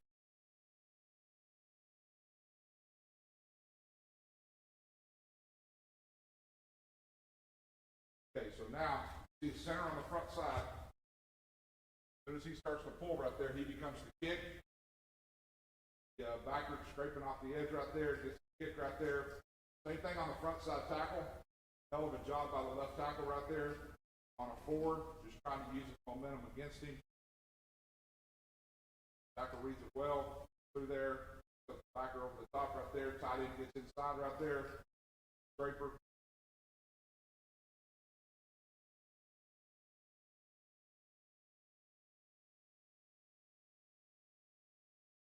Okay, last one, and then I guess. Okay, so dart. We talked about dart for us. What this is it's not the typical dart where, 10P, where you're standing on the front side, folding the backside tackle in there. Now what we're going to do is we're going to switch responsibilities, guard, tight end. Now the tight end becomes the kick guy. Okay, OU has run a ton of this in the last couple of years. Turns it into a log, backside tackle comes around, does his normal job right there. Back's got to be a little bit more patient. Freshman back that had no clue what he was doing. Another really good job right here, if you watch the front side tackle, pretty good job of staying square and getting something on him. Obviously, we'd like to pin that guy to the inside, but if he's forcing the issue outside, just keep running him, back make the cutoff for you.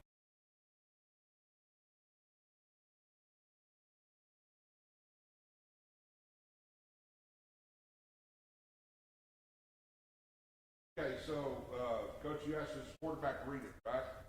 We don't read it, but we said, hey, let's make them think that we're reading it right here. All quarterback run right here. So again, we're going to give them the illusion that they're getting slot count. See the slot coming through? Back always goes away from that. Now we actually have two lead blockers out in front. We're going to lead with the H and the back.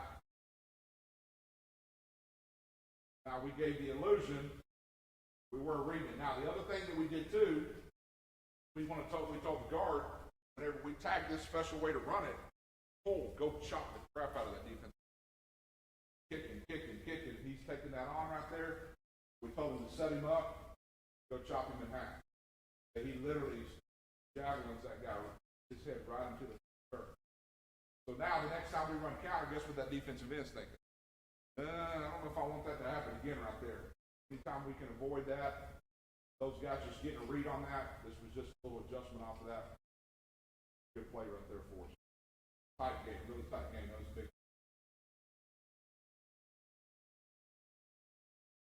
That is one way to look. Question, I know I went through a lot of stuff, but any questions on anything you guys have on that? All? Appreciate it.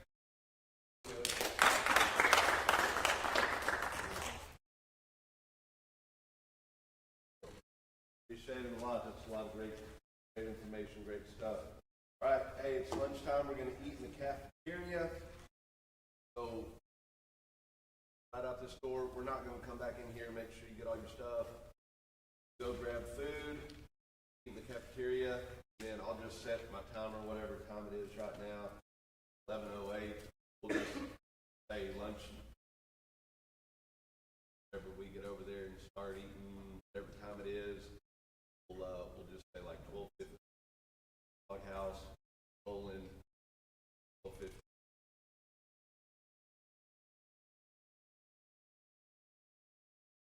Won't hurt my wife's feelings if we get quick day or all. Sound good? All right.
they're going to snap the ball at the start.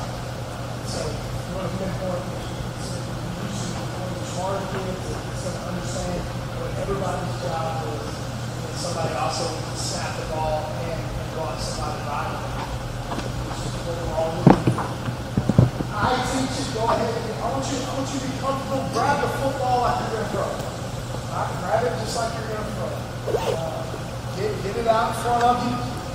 And every time anytime that you want to practice snapping, you want to make it as live as possible. So I always have somebody across from me. I always make them take steps, and I always make them come off the football, or take a pass set, whatever that looks like. You want to make it as real as possible. You can get real comfortable sitting there snapping on there, and nobody in front of you. Just flat foot, 6 minutes. straight back, just like that, turn around, catch the ball. That's not realistic to what we're doing. Like, you want to go and create that chaos, even when after practice, whole day of working, come back and a lot of the snap programs after practice, we still wear that time that they come off the ball. They have to buy it. Hey, Chief, go get the headphones, please. So, jump in here. Any one of you guys have done this. They talk about keeping your wrist locked, okay, from straight backwards. I don't teach that as much. If they are breaking their wrist, but they're still, standing in the frame of the quarterback, I kind of let them be comfortable and let them go. If they are having a problem with flipping the football up, then maybe that's when we kind of start talking about locking that wrist. I know as a center, I always snap mine coming back, and didn't have too many problems with it. Of course, we all have a ghost still in our closet. We still remember, going from first and goal, to being fourth and goal back on the 49-yard line. We still remember those. So I as long as they're not having issues with their snaps, I want to go ahead and break the wrist. The one fix I will go to if we are getting high because of that flip, I do come back and I will try to really just lock their wrists into place.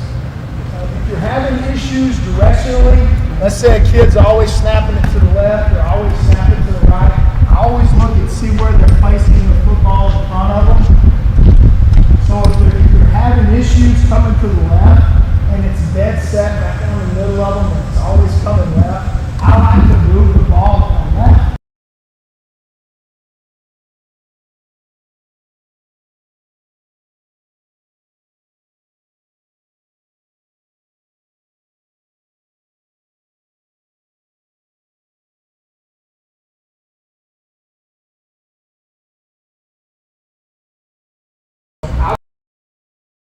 This is the butt of the center of the football, and I'm going to take my left foot, and guess what? I'm going to put it down the crack of the quarterback so that it can be perfect back here. Because you want them to be confident in their job, and as long as it's in the same place every time, we can coach off of that, right? Then if you have your starters still having a lot of issues with the traditional snap, we will come back and teach you over the top. So I teach the over the top with any of our kids, like our backup centers, or like I said, kids that are really struggling snapping the ball the traditional way. So any of our part-time kids, like if your backup center is your starting right tackle. Anytime he comes in and gets his reps, this is the easiest way to teach him. It's not going to take too long for him to get it down. But again, I'm going to grab the top of the football. I'm going to come straight here.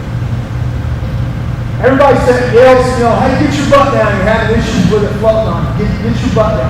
To me, that doesn't help you because the first thing you're going to want to do if I got my butt low, they're going to have to lift and come up. Well, that's going to rise the ball up anyway. So just get in a normal stance, flat back, butt down, eyes up. And then I'm going to push everything out. Get you a good pre-snap look at the quarterback, right on target, right where you want it. Okay, and then again, always make sure that I'm stepping and when I'm snapping. So, anybody got any questions of that or anything they want to add? Does anybody do the over the top? I was going to Snap say, before? that's Thank you. When we go over the top, if we've got a right-handed quarterback, I tell them make sure the laces are to the right. Left-handed quarterback, get the laces to the left. That way, Here, if I got a right-hander, right. I'll put them on my right. Yes, sir. And that way, you know, they'll catch it with the laces, or more likely to catch it with the laces. But let me, you talked about sprint out. I know you did it when you played. Directional snap, do you teach that? Do you First like and that? goal to fourth and goal on 49 killed that for me. I think it's Cooper maybe first couple of years we did it, and then I finally got coached out of it. A lot of times what we did when we directional snapped it was I looked at the quarterback and went, you know, so we'd get our cadence 3, 18, 3, came down, and he snapped it and catch it on, you know, about 2 yards out in front of him. But, you know, a lot of those times I started where you look and eventually got to the point where you could do it, you know, without looking. But that came from reps. Does anybody do that anymore? And I'm gonna blame that on the quarterback too. That was not my fault. Loud. We had a dead count. We had 2 different dead counts, silent counts, and it was lift, pause, and go, or lift and go. And we went into the game with lift and go, and sure enough, he paused, and I went. So me and Kevin still argue about that to this day. Anything else in the corners? Y'all talk about locking the wrist or anything? Same thing as if it's a stroke, not anything first. We discovered that over the top's easier for guys that aren't more natural swimmers to do. Got movement by big game or anything like that, maybe doesn't have so much reps. Added ball comes out funky, so like Coach Wade said, you hold it. That may help that quarterback if he's able to grab it. The laces on. Coach Another little trick I taught, and I kind of learned this in Tampa Bay when I was there, and they were like, hey, you're playing center, and I was like, I've never done that before in my life. Is they would put your thumb just off the laces, and they teach you to throw your palm to the quarterback. So it kind of locks your wrist a little bit, and at that level, like you're still getting under center. So when you're under center and you got it like this, like you're naturally going to turn, you get the quarterback the laces every time. Okay, so they just taught you that's the way you snap the ball all the time. Whether it's shotgun, under center, all that, it's the same motion. And all you do, instead of having that point there, you just slightly cock right here, and all you do is throwing a dead palm straight at it. And it kind of floats a little bit, it doesn't have the tight spiral, but it gets there. And that's kind of what they taught me when I went to Tampa, and I kind of carried it. I let the centers do what they want. If they can't handle it, I teach them the dead ball. And if they can't do that, like the guy that we had the past 2 years at A-Man, he's a cone snapper because he was a rabbit. So we'll go top of the ball, throw it back to the court. Yeah, you just got it here. Yeah, just like to Palm straight back. All you're doing is throwing that palm straight to the quarterback. I like that. All right, thanks, Coach. Can we put this up for now? All right, inside run drill, Coach Burleson. Needing dummies. I'll jump in, Coach. We got dummies. Okay. Need some bags? No, we're good. Okay. We won't run into each other too much. I'm going to show you our pin and pull. This is our pin and pull drill. It actually serves a lot of purposes, mainly for our outside zone, because we are a pin and pull team. But the other thing we see too, it allows us to get a lot of reps that are down.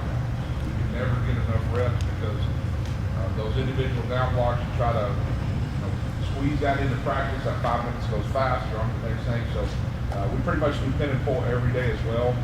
The thing that you'll figure out with us is we don't do a lot, but what we do is we want to be freaking experts. We want to be really good at that. So the way we'll set it up is we'll actually have 2 drills going at the same time. So this is my 2 offensive guys. JC will be my down lineman, and I'll be the linebacker. So we'll have a group that's going to be going pin and pull to the right, and then we'll have another group that's going pin and pull to the left. Do the exact same drill on both sides. That's another thing that we try to do is we try to mirror those drills so that we can get a lot of reps at a short amount of time. So it's just snap count. We're rolling through this. Again, the other thing that we try to do, I hate I don't know about y'all, but I hate conditioning. I hate it with passion. I hated it as a player. I hated it as a coach. So we try to figure out as many ways as we can get our guys in shape throughout the course of practice as well. So and it gives us a lot of reps as well. So what we're going to do on pin and pull is we'll have the outside man will be working the down block on the down lineman. The inside man is going to be the puller pulling for the second level. Pretty simple deal, okay? So you can actually incorporate a couple of different looks on this, but we keep it pretty simple where the guys aligned on the inside. Now the hardest thing on this drill is not anything you have to do on the offensive part. It's teaching the down lineman exactly what you want. Because what we're going to do is we always want to stop worse first. And what's the thing that kills all pulling plays? Penetration kills it. So we always want to work penetration first.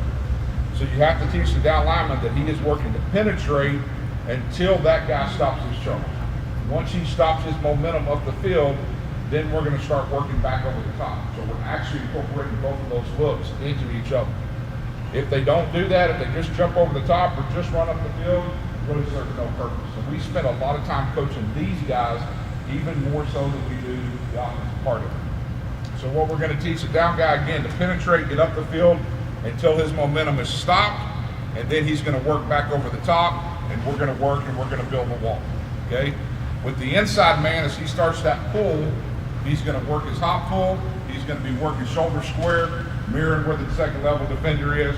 And the other thing that we want to do, and it pains me to say this, is we hardly ever work on cut blocks anymore. And that really hurts my feelings bad. Whenever they made that change, there's so much gray area that if you're not 10 and 2 right in front within 5 yards, there's too many things that can get you in trouble on that. So what we're going to teach that second level guy is as he comes to balance right there, we want to make sure that he widens his base but doesn't slow down. Sometimes that doesn't compute to them. They think, widen my base, I'm going to stop and let that guy come to me. All we want to do is widen our base and shoot our hands and run through that guy. Okay, so as they're coming to that second level, all we should see them do is widen and accelerate and then come through and answer the second level defender. That's the way we teach it, okay? Coach, when you go through the verbiage on your down block, what you telling the tackle right there? And here everybody's gonna say we don't teach it like that. It's what have we all been told? Be in the net. Put your face mask in the be in the net. We don't do that. We say get your head across. We're gonna stop his momentum because if you see us play, we're gonna be undersized most of the time. And we're gonna use everything we can. So what we tell them is head across, that's gonna stop the penetration. And then we use a low hand. We want to try to have the hand on the hip. I tell them the love handle hip area, you can make a man go anywhere you want with that. The high hand on the shoulder is where you get in trouble. So if I stop that down block there, and it was perfectly, he would have that hand, that front side hand and head across. He would have the back side hand on the hip right there. He has stopped the penetration now. Now as he starts to work back to the top, now he's going to go high leg, he's going to build that wall, work him vertical. That's how we teach down. So again, I know that's not the way you're supposed to teach it. It's effective for us because we want to make sure, no matter what, stop the penetration first. Because if you don't do that, it doesn't matter what we do after that. Okay? So if we're running through it right here, we'll go about half speed. So let's give them the count. Gumbo, ready, go. Work through it, come to me. So now we're under control. Very simple deal. Okay? Now, I will spend a ton of time coaching that down block because, you guys know that on the pull, he's either in position or he's not. You know, we could talk about, hey, get your head on the inside, run him outside, square him up, do all that stuff. We just tell them to get to the best spot because they're going to be, again, we said it earlier, better athletes on this side of the ball. So if that guy's dead set on running all the way out, just kick him out. If he's going to go run tight and get pinned inside, pin him inside. Use his momentum against him, especially on the outside zone. Now, as you saw right there, one of the things that we try to do on that down block is as he fits in there with that outside hand on the hip, we really try to take that thing, and I'll tell him to hump his hip. So he's going to take his hips and put it right on that. Now we've closed the daylight. So if we do have to close and bring him into us, now there's no room. You're not going to get called for a hold on that. Where they get in trouble is when that hand gets high and we get daylight. That's whenever they'll start to spin off of that, and you'll see them kind of grab that outside. So that's why we try to keep it down in that area there. So as he's building that wall too, we tell him if he fights over the top, just take the vertical. If he's losing ground, we're gaining ground the whole time. I don't care about continuing to move him in there. So the down block where you want it to be physical, yes. I'm more concerned with building that vertical wall so that we can get that thing. So if we do get the kick, and we build a wall, that guy's over the top. If he makes a tackle, do it 15 yards down the field. We're perfectly okay with that. Okay? And then if we came back to the other side, okay, left foot. So now we're doing the exact same thing to the other side. Now he's working the down block here, pulling there, in position, coming to it. So if we do want to work a cut, we will work a cut there too. We don't use any equipment. We don't have a sled. We use bodies and pads. That's what we do. We use cones, and we have $5 PVC shoes. Okay? That's the equipment that we use. We don't have anything other than that. And so we have to be very creative with what we do because I want to give them the most realistic look. So if we want to work the cut, we'll just use the stand-up dummies. This guy will be running with the dummy behind him. He'll come chop, roll through it, roll 2 times, get up and run. So we can work the cut, we just don't do it very often. Okay? So that's our pin and pull. Again, mainly for outside zone. It really replicates what we do on that aspect of it. And the other thing is every guy goes in both spots. He's working the down block, he comes back the next time he's working the pull, except for the tight ends. The tight ends are always the outside guy because they're not going to pull. Okay? They will be, they'll be working the down block to both sides. So we split them in half, working both ways there. Okay? Questions on that? Pin and pull? All good? Okay. Thanks, Coach. Coach Martinez. All right. Full drill. Got me anything? We,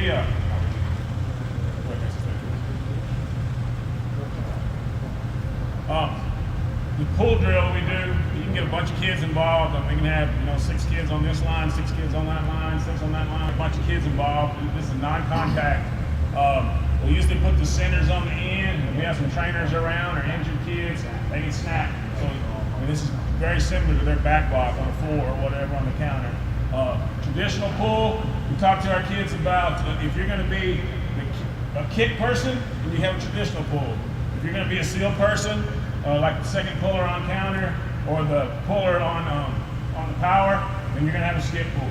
So we'll teach them all right and left on both of these because the first time we have to move a kid from the right to left, we don't want it to be the first time he's trying to pull that way and do those things. We try to teach them all from 7th grade on. First one is traditional, and we'll have them all on the line. Like I said, all of them put your right foot on the line. And then the first time, he's just going to take a step. I'm going to make sure that he's down where I want him to be. He's gained some ground with that step, all those kinds of things. And then we'll carry on from there. So the first one, everybody's going to the right. So everybody's got the right foot on there. 1 step, go! Just want to make sure that he's gained ground right there. And I can see that he has. Randy Smith, if you guys know Randy Smith, he was the offensive line coach when Cedric Benson played the league and they won the 3 state championships. He brought this when he came and joined us, and we've done it ever since. Okay, and then after I make sure, that everybody's done that right, like I say, the centers can be on the end of the line, so they can be snapping, on the end of each line, so they can be snapping. Then we're gonna pull, and we're gonna pull hard for about 3.5 yards, come to balance, explode, and then Cadillac out. And then they can stay on that line and get ready to come back. All right, so here we go. We're gonna pull and come to balance. Block right there. Go! Still see that he gained? Good. The thing that we're gonna incorporate to that is what I talked about this morning is we'll probably put cones over there now and talk about, since we don't cut near as much, surrounding that guy with your feet. Then after everybody's gone, like I say, you stay there, then we do the same thing going back to the left. So put your left foot on line, and we do the same thing. We may do it a couple of times, or whatever, whatever the time's allowing for that. And then it's the exact same thing, except we're gonna go that way. All right, and then skip pull. We teach the skip pull both directions. And what I learned with the skip pull is, a right-handed kid, you better work him going to the left a bunch. So he can do a whole lot of things with that right foot. He can't do near as many things with that left foot though, especially when they're young. All right, so when we're doing this drill, we get on this side. Get on this side of the line. Usually we'll have the hashes. We'll get him over about to that hash. and we're just gonna break it into 2 steps. We're just gonna go skip and reach. All right? And when they come out of that stance and that skip and reach, when they get through that, and they should still be able to stay down like they're in a pre-stance almost. Is what we teach them. Stay down like you're in a pre-stance. So we'll teach that first. Just skip reach. Here we go. Go! That's all we teach it first, right there. Then, after we've done that a few times, we'll talk about ramming the A-gap. So they're on this side of the line, and I'll tell the hashes there. I'll tell them, this hash right, these 2 hashes right here are the A-gap. And they're all in line right there. Doing it. I've got all my lines still set up. We've gone from the traditional pull to the skip pull. We can do the same thing. And what I'll tell them on that is, after they skip, then they're going to dip that inside shoulder, ram that gap. All right, come to balance. And the same thing as before, like I said, we'll start talking about surrounding with your feet starting this fall. All right, so we do that, and then go ahead and clear the whole thing out. Here we go. Go! Come to balance, block. We can get a lot of guys non-contact wise doing this all at one time. Lots of times, and we do this with the tight ends, we do this with the H's, everybody, because they're all pullers for us at some point. And sometimes they're the kicker, and sometimes they're the sealer. And they know if they're the kicker, it's traditional, and if they're the sealer, it's the skip pull. Any questions? And the centers are sometimes, it's not exactly, but it's pretty close to what they do on the back block when they're having to get to that, when they're having to get to them. And I'll have them on the end, and sometimes if I have another coach with me or whatever, we can coach them up just a little bit better. Hey, we want you to do this time or this time. But for the most part, it's ideal for everyone.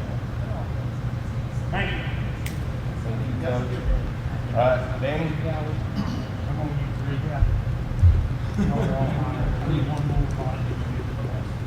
Come on, you look young, Sprout. Come right here. Come back over the top. All right, so we call this hack drill, and this is how we teach almost actually all of our combos, inside, outside zone, and all of our down block stuff. We do it out of this pod. All right, so one thing that we do with this, I'm a big believer in kids not standing. All right, so when you come to our deal, you'll see us, and it used to be called zone boxes forever. We changed the name of it because we don't just zone, but you'll see as many of these as I can make. All right, and these kids will work in their pod, and then the coach's job will be to move. And normally what we do, if there's 2 of us, like there has been, I'd start on this end, Coach Hay would start on that end. We may have 10 pods, Coach Murphy when he's with us. And then we're just gonna work our way down the pod line until we meet. And then we'll come back and we can change the deal. What I like about this is it can change the work.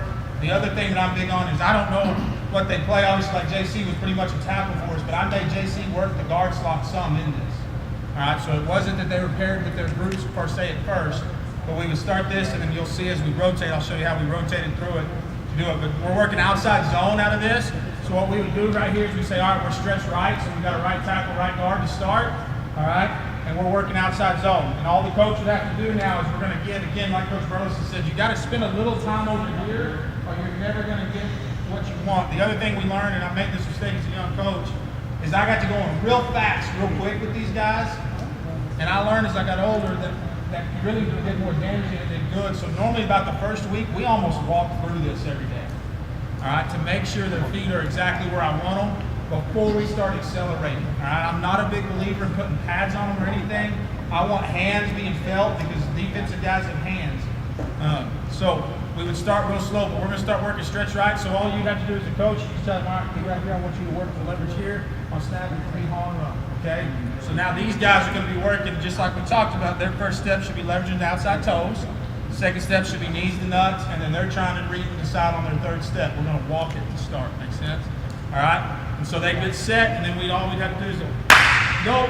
1, 2, 3, boom, and they're working through. We can coach however we want it to coach. I know your mechanics may be a little different than mine. All right? Then we can come back with the same group before I leave and go, all right, here we go. We're here this time. All right, here we go. Stretch right, start, go, bang. And then they can work and overtake and work the deal.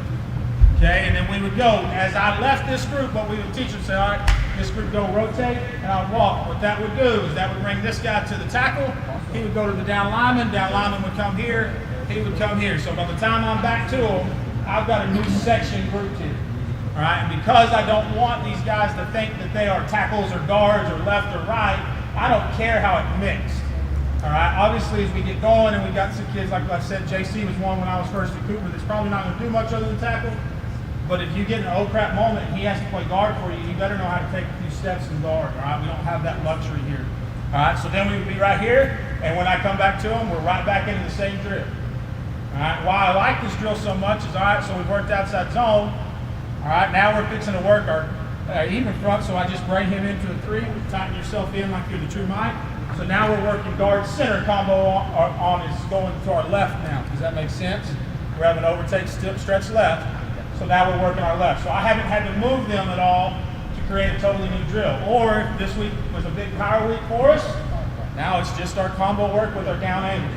Okay, so I can create whatever I want out of my box, all right, and I can get multitude of reps. The other way we like doing this is with Coach Hay, and I was blessed I had another O-line coach with me that I've always had Coach Murphy, Coach Hay, but I could just handheld them too. But I'd be working this stuff. Coach Hay loves pull drill because he's a Coach Burleson guy. So Coach Hay would take the other half and he could do nothing but pull circuit. And then at 7.5, 10 minutes, whatever it was, we would just flip it on his head. So then that way I ensured every one of our kids over here got, 5, 6, 7 reps of their hat drill. And Coach Hay probably got them 30 reps of pull circuit because he's a better coach than I was. Does that make sense? Any questions on how we use our hat drill? It fits whatever mechanics you're wanting. Football up front's always almost played in pairs unless you just got dudes that can play one-on-one the whole time. Any questions? Thank you, guys. And Coach Grimes, pass pro drill. One of your young cats out here. So pass protection, okay, I break it down into 4 modes. Okay, so you got set, near, punch, and finish. Okay, so I'll give you 3 drills, okay, that we did. To be honest with you, even at A&M with Jimbo, everywhere I've been, you can maybe get 7.5 to 10 minutes of indie work with pass protection. Okay, most of it's still on the run game. I mean, 15 to 20 minutes at the start of practice was always run game. But that second half, like special teams period, probably when I hit this stuff. Okay, other than that, it's going to be more post-practice work, pre-practice work, maybe working on the sets and all that. Okay, I got 3 drills for you. Number 1, you're going to be the offensive guy. Playing right tackle. Okay, so all I'm doing is working sets. Okay, so this is a non-contact drill. Okay, I want to take it 5 sets. Okay, so you got a post set originally. Okay, so you're working down to a 3 technique. Could be a full line slide to his left, whatever it is. Okay, but all he's doing is setting to cover me up. Okay, setting to cover me up. Okay, so with the original post set should just be 2 kicks. Okay, he's just looking to set inside, keep good body position. Okay, keep that post foot up. Okay, keep that thing into the fender. Worst thing that can happen to me is I flip my hips. Okay, and this guy comes around the outside. Okay, I don't want to flip my feet. Okay, until I have to. Okay, so I want to keep that post foot up. I want to be here. Okay, anytime you're setting down to a guy, there's going to be another body there. Okay, so I don't have to get all the way inside out position. Okay, there's going to be a body there. Okay, so just set to cover him up. Okay, so you have a post set. Okay, this guy would now move to a 4-eye. Okay, like a tackle, just taking a slight post. Okay, 1-step post. Okay, just slight post right there, and you're just playing ball right there. Okay, then I take a home set. Okay, so this guy's a tight outside shade, home set. Okay, I'm picking it up, putting it down, I'm playing football. I'm ready to go. Okay, then I'm gonna widen this guy out. Okay, he's a wider 5, 1 kick. Okay, so whether you're a 45 set guy or a vertical guy, you're just taking 1 set. Okay, and the coaching point, I'm always coaching these guys. Okay, how do I know where to set, coach? Okay, tie a rope from the defender's crotch to the quarterback's crotch and put your crotch on. Okay, that's the easiest way I found for these guys to relate. They all understand, like cots and dicks and all that. Okay, so put your cock on the line. That's all you got to do. I know a lot of guys are inside out, outside out. That's how I was taught. Okay, but guys understand the rope concept. Okay, so you just take 1 kick, set in place, good body position, shoulders back, big chest. Okay, then I'll widen that guy out. Okay, now it's more like a 2 kick. Okay, you got that wide rusher, Von Miller guy. Okay, as a coach, if I can get my tackle to take 3 vertical kicks to stay square, I've done my job. Okay, so this wide set is really just for tackles setting out to that wide rusher. Okay, working and getting 2 or 3 kicks in, staying square. Okay, being ready to play ball. Okay, so that's the first set. I do that one all the time with them. Just call it set technique. Okay, so you got post set, quick post, home, one kick, and two kick. That's it. Okay? Then, if I want it, yes sir. What about a head-up technique, like a true two or a four? What do you teach from there? I would teach a quick post. Just always, like, if this guy's a true head up, like I was trying to teach a quick post right there. Just keep that inside-out relationship. Coach Wolf, I worked out with Coach Wolf my senior year at Cooper. With Coach Dudgeon as well. This is head up. This is for post step inside and that helped a lot. Anytime you're getting that tackle realm where he's 4-eye, he's head up, like that, I mean, it's different. And that seems to be what everybody is doing nowadays, getting that 4-eye, head up 4 range. So once I've done that with them, okay, I could incorporate my play action stuff. Okay, and all that is this guy's going to be an outside shake, and it's 2 steps in the run, 1 step to cover. Okay, so we'll call play action off of our wide zone, off of our tight zone, whatever it is. When I coach that stuff, your aiming point, your hand placement, your feet, are all the exact same. The only difference is I'm taking 2 steps and then I'm recovering for 1. Okay, so if I were blocking hand, these 5 technique, I'm 1-2 and I'm recovering. Okay, I'm coming to bounce. Okay, I'm not keeping that forward lean. All I'm trying to do is get my hand going. When I get my hand going, so I'm going to do that. Okay, so that's the basic pass pro drill I have.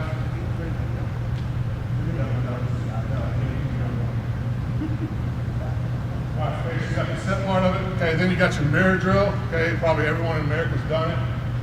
The only way that I do it a little bit different, like if he's a right tackle, he's gonna stay in a right tackle stance, so he's kicking and posting, okay, in his shuffle footwork. Okay, and I want that guy to hold the line. Okay, so he's just mirroring me. I'm going back and forth. He's trying to stay inside out. Okay, I'm not gonna run because I'm fat and old and out of shape. But doing that, I'll do it without hands. Okay, so I'll put the hands behind the back. Okay, then I'll incorporate hands with it. Okay, when I incorporate hands with it, I'll be standing there behind. This guy will be working mirror. I'll blow the whistle, and all you're trying to do is set your hands. Okay, set your hands on me. That good? Okay, so you got 7 there. Okay, in the punch drill, I do 8 million of them. I can't tell you which one actually works, which one doesn't. If you got a 5-man sled, we do the down the line stuff. That's really working your 2-hand punches. Nowadays, at the collegiate level, you kind of start working a lot of independent hands. I'm a firm believer in that. So I'll just have guys taking a set. Okay, when I'm talking independent hands, I want to go outside hand to outside number. Okay, so if I'm an edge rusher, he wants to go outside hand to outside number, and you want to keep a catch hand. Okay, and normally, okay, when I'm teaching that, I want those guys keeping that thing on a different level. Okay, so if I'm teaching the catch hand, I want to keep it up here. Okay, because that's one target. Okay, when you go to throw it, it's like a finger. So if I'm keeping the catch hand, I want to keep that thing low. Okay, like Coach Burleson was working his head, and all that stuff, and when you keep that thing down, it's on the catch hand. And that's pretty much, in my 7.5, 10 minutes, that's all I do.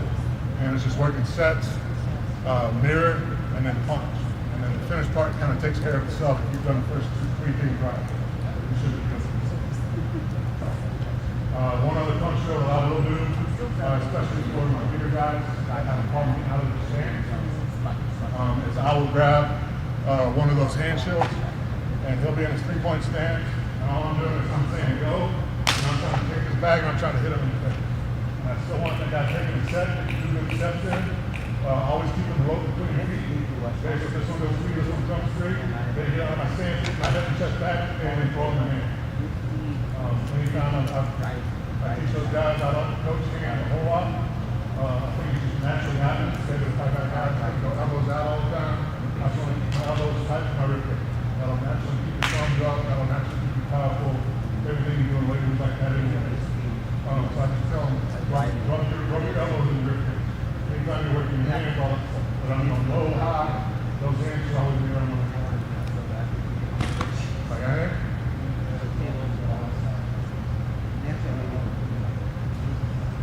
Because when you go inside, it depends on the rusher, but if he's going to be a speed guy, when you go inside first, he's going to flip your hips. And when I flip my hips, when I throw that inside in and I flip my hips, I put my feet now on a level plane. And anytime I get my feet on a level plane, I'm screwed. I always want to have feet. So if I go outside first, it keeps that hip firm. And it allows me to fight pressure to pressure. It allows me to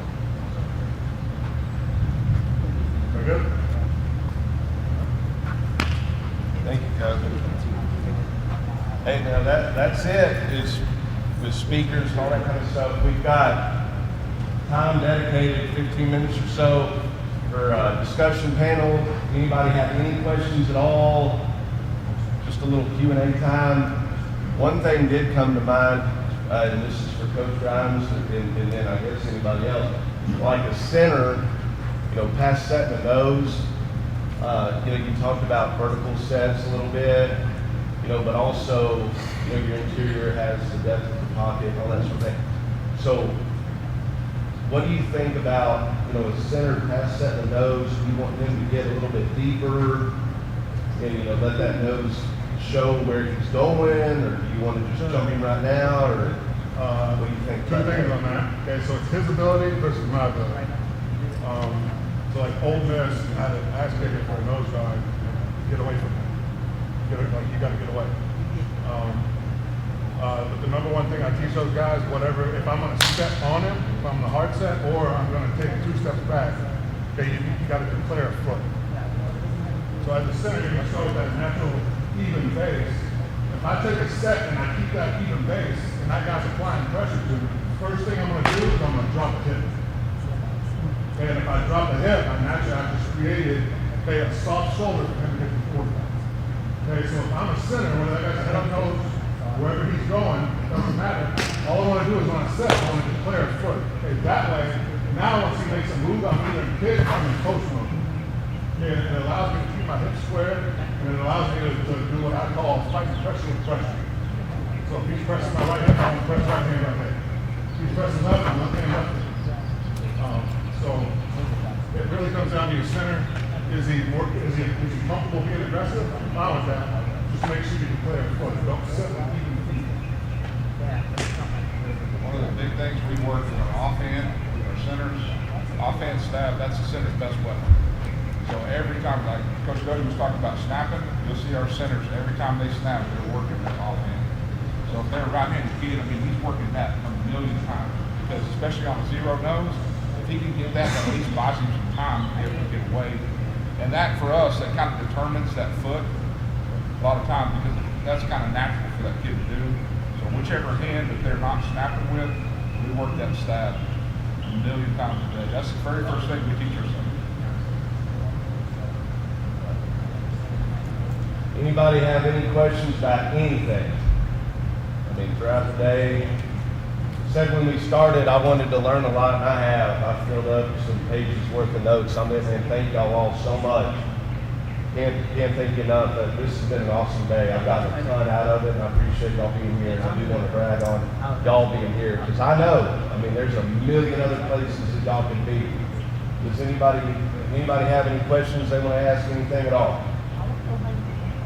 Thanks for doing this, Coach. You bet.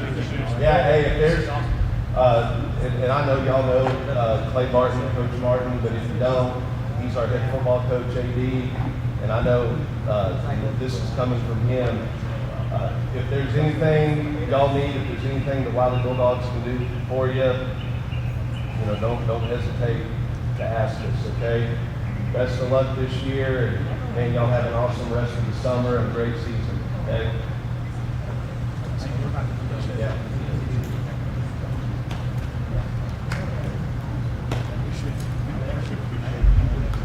I always struggle to head upset.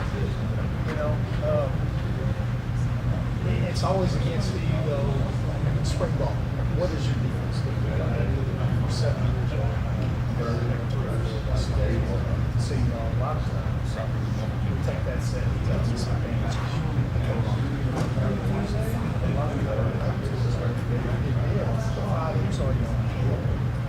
It's a man late, so I screwed up. So when I started it up again, I'm getting inside, I'm getting it together. So I can react to that. It gives me a lot of half step.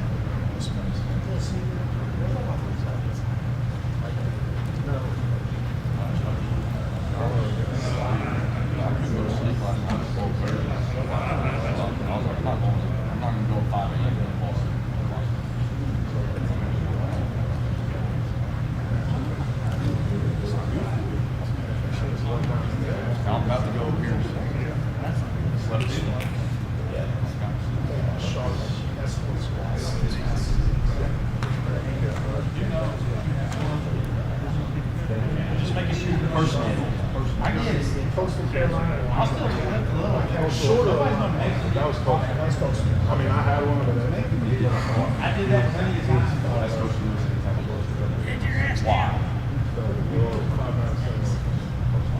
You're a Charlotte. What? You gotta get best available, obviously. For me, That's something I ain't gonna do. Under 6 foot, you're gonna have a problem just with playing, in my opinion. I was up at 200 more. That's something I'm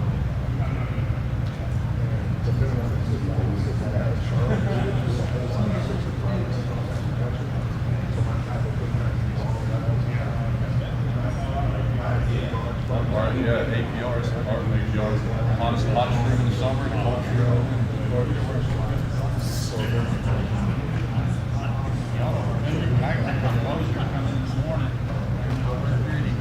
Stretching in that cold, and he hits you with that whistle square rush. 20 degrees in that room. Oh yeah, you never want to be first. You never want to be first.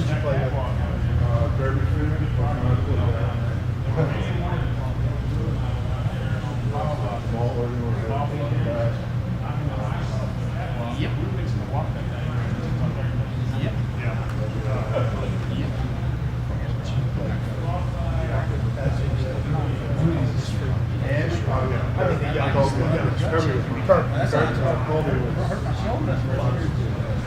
First curve was straight eyes, and we all hit it, and all of us just always tries. Wow.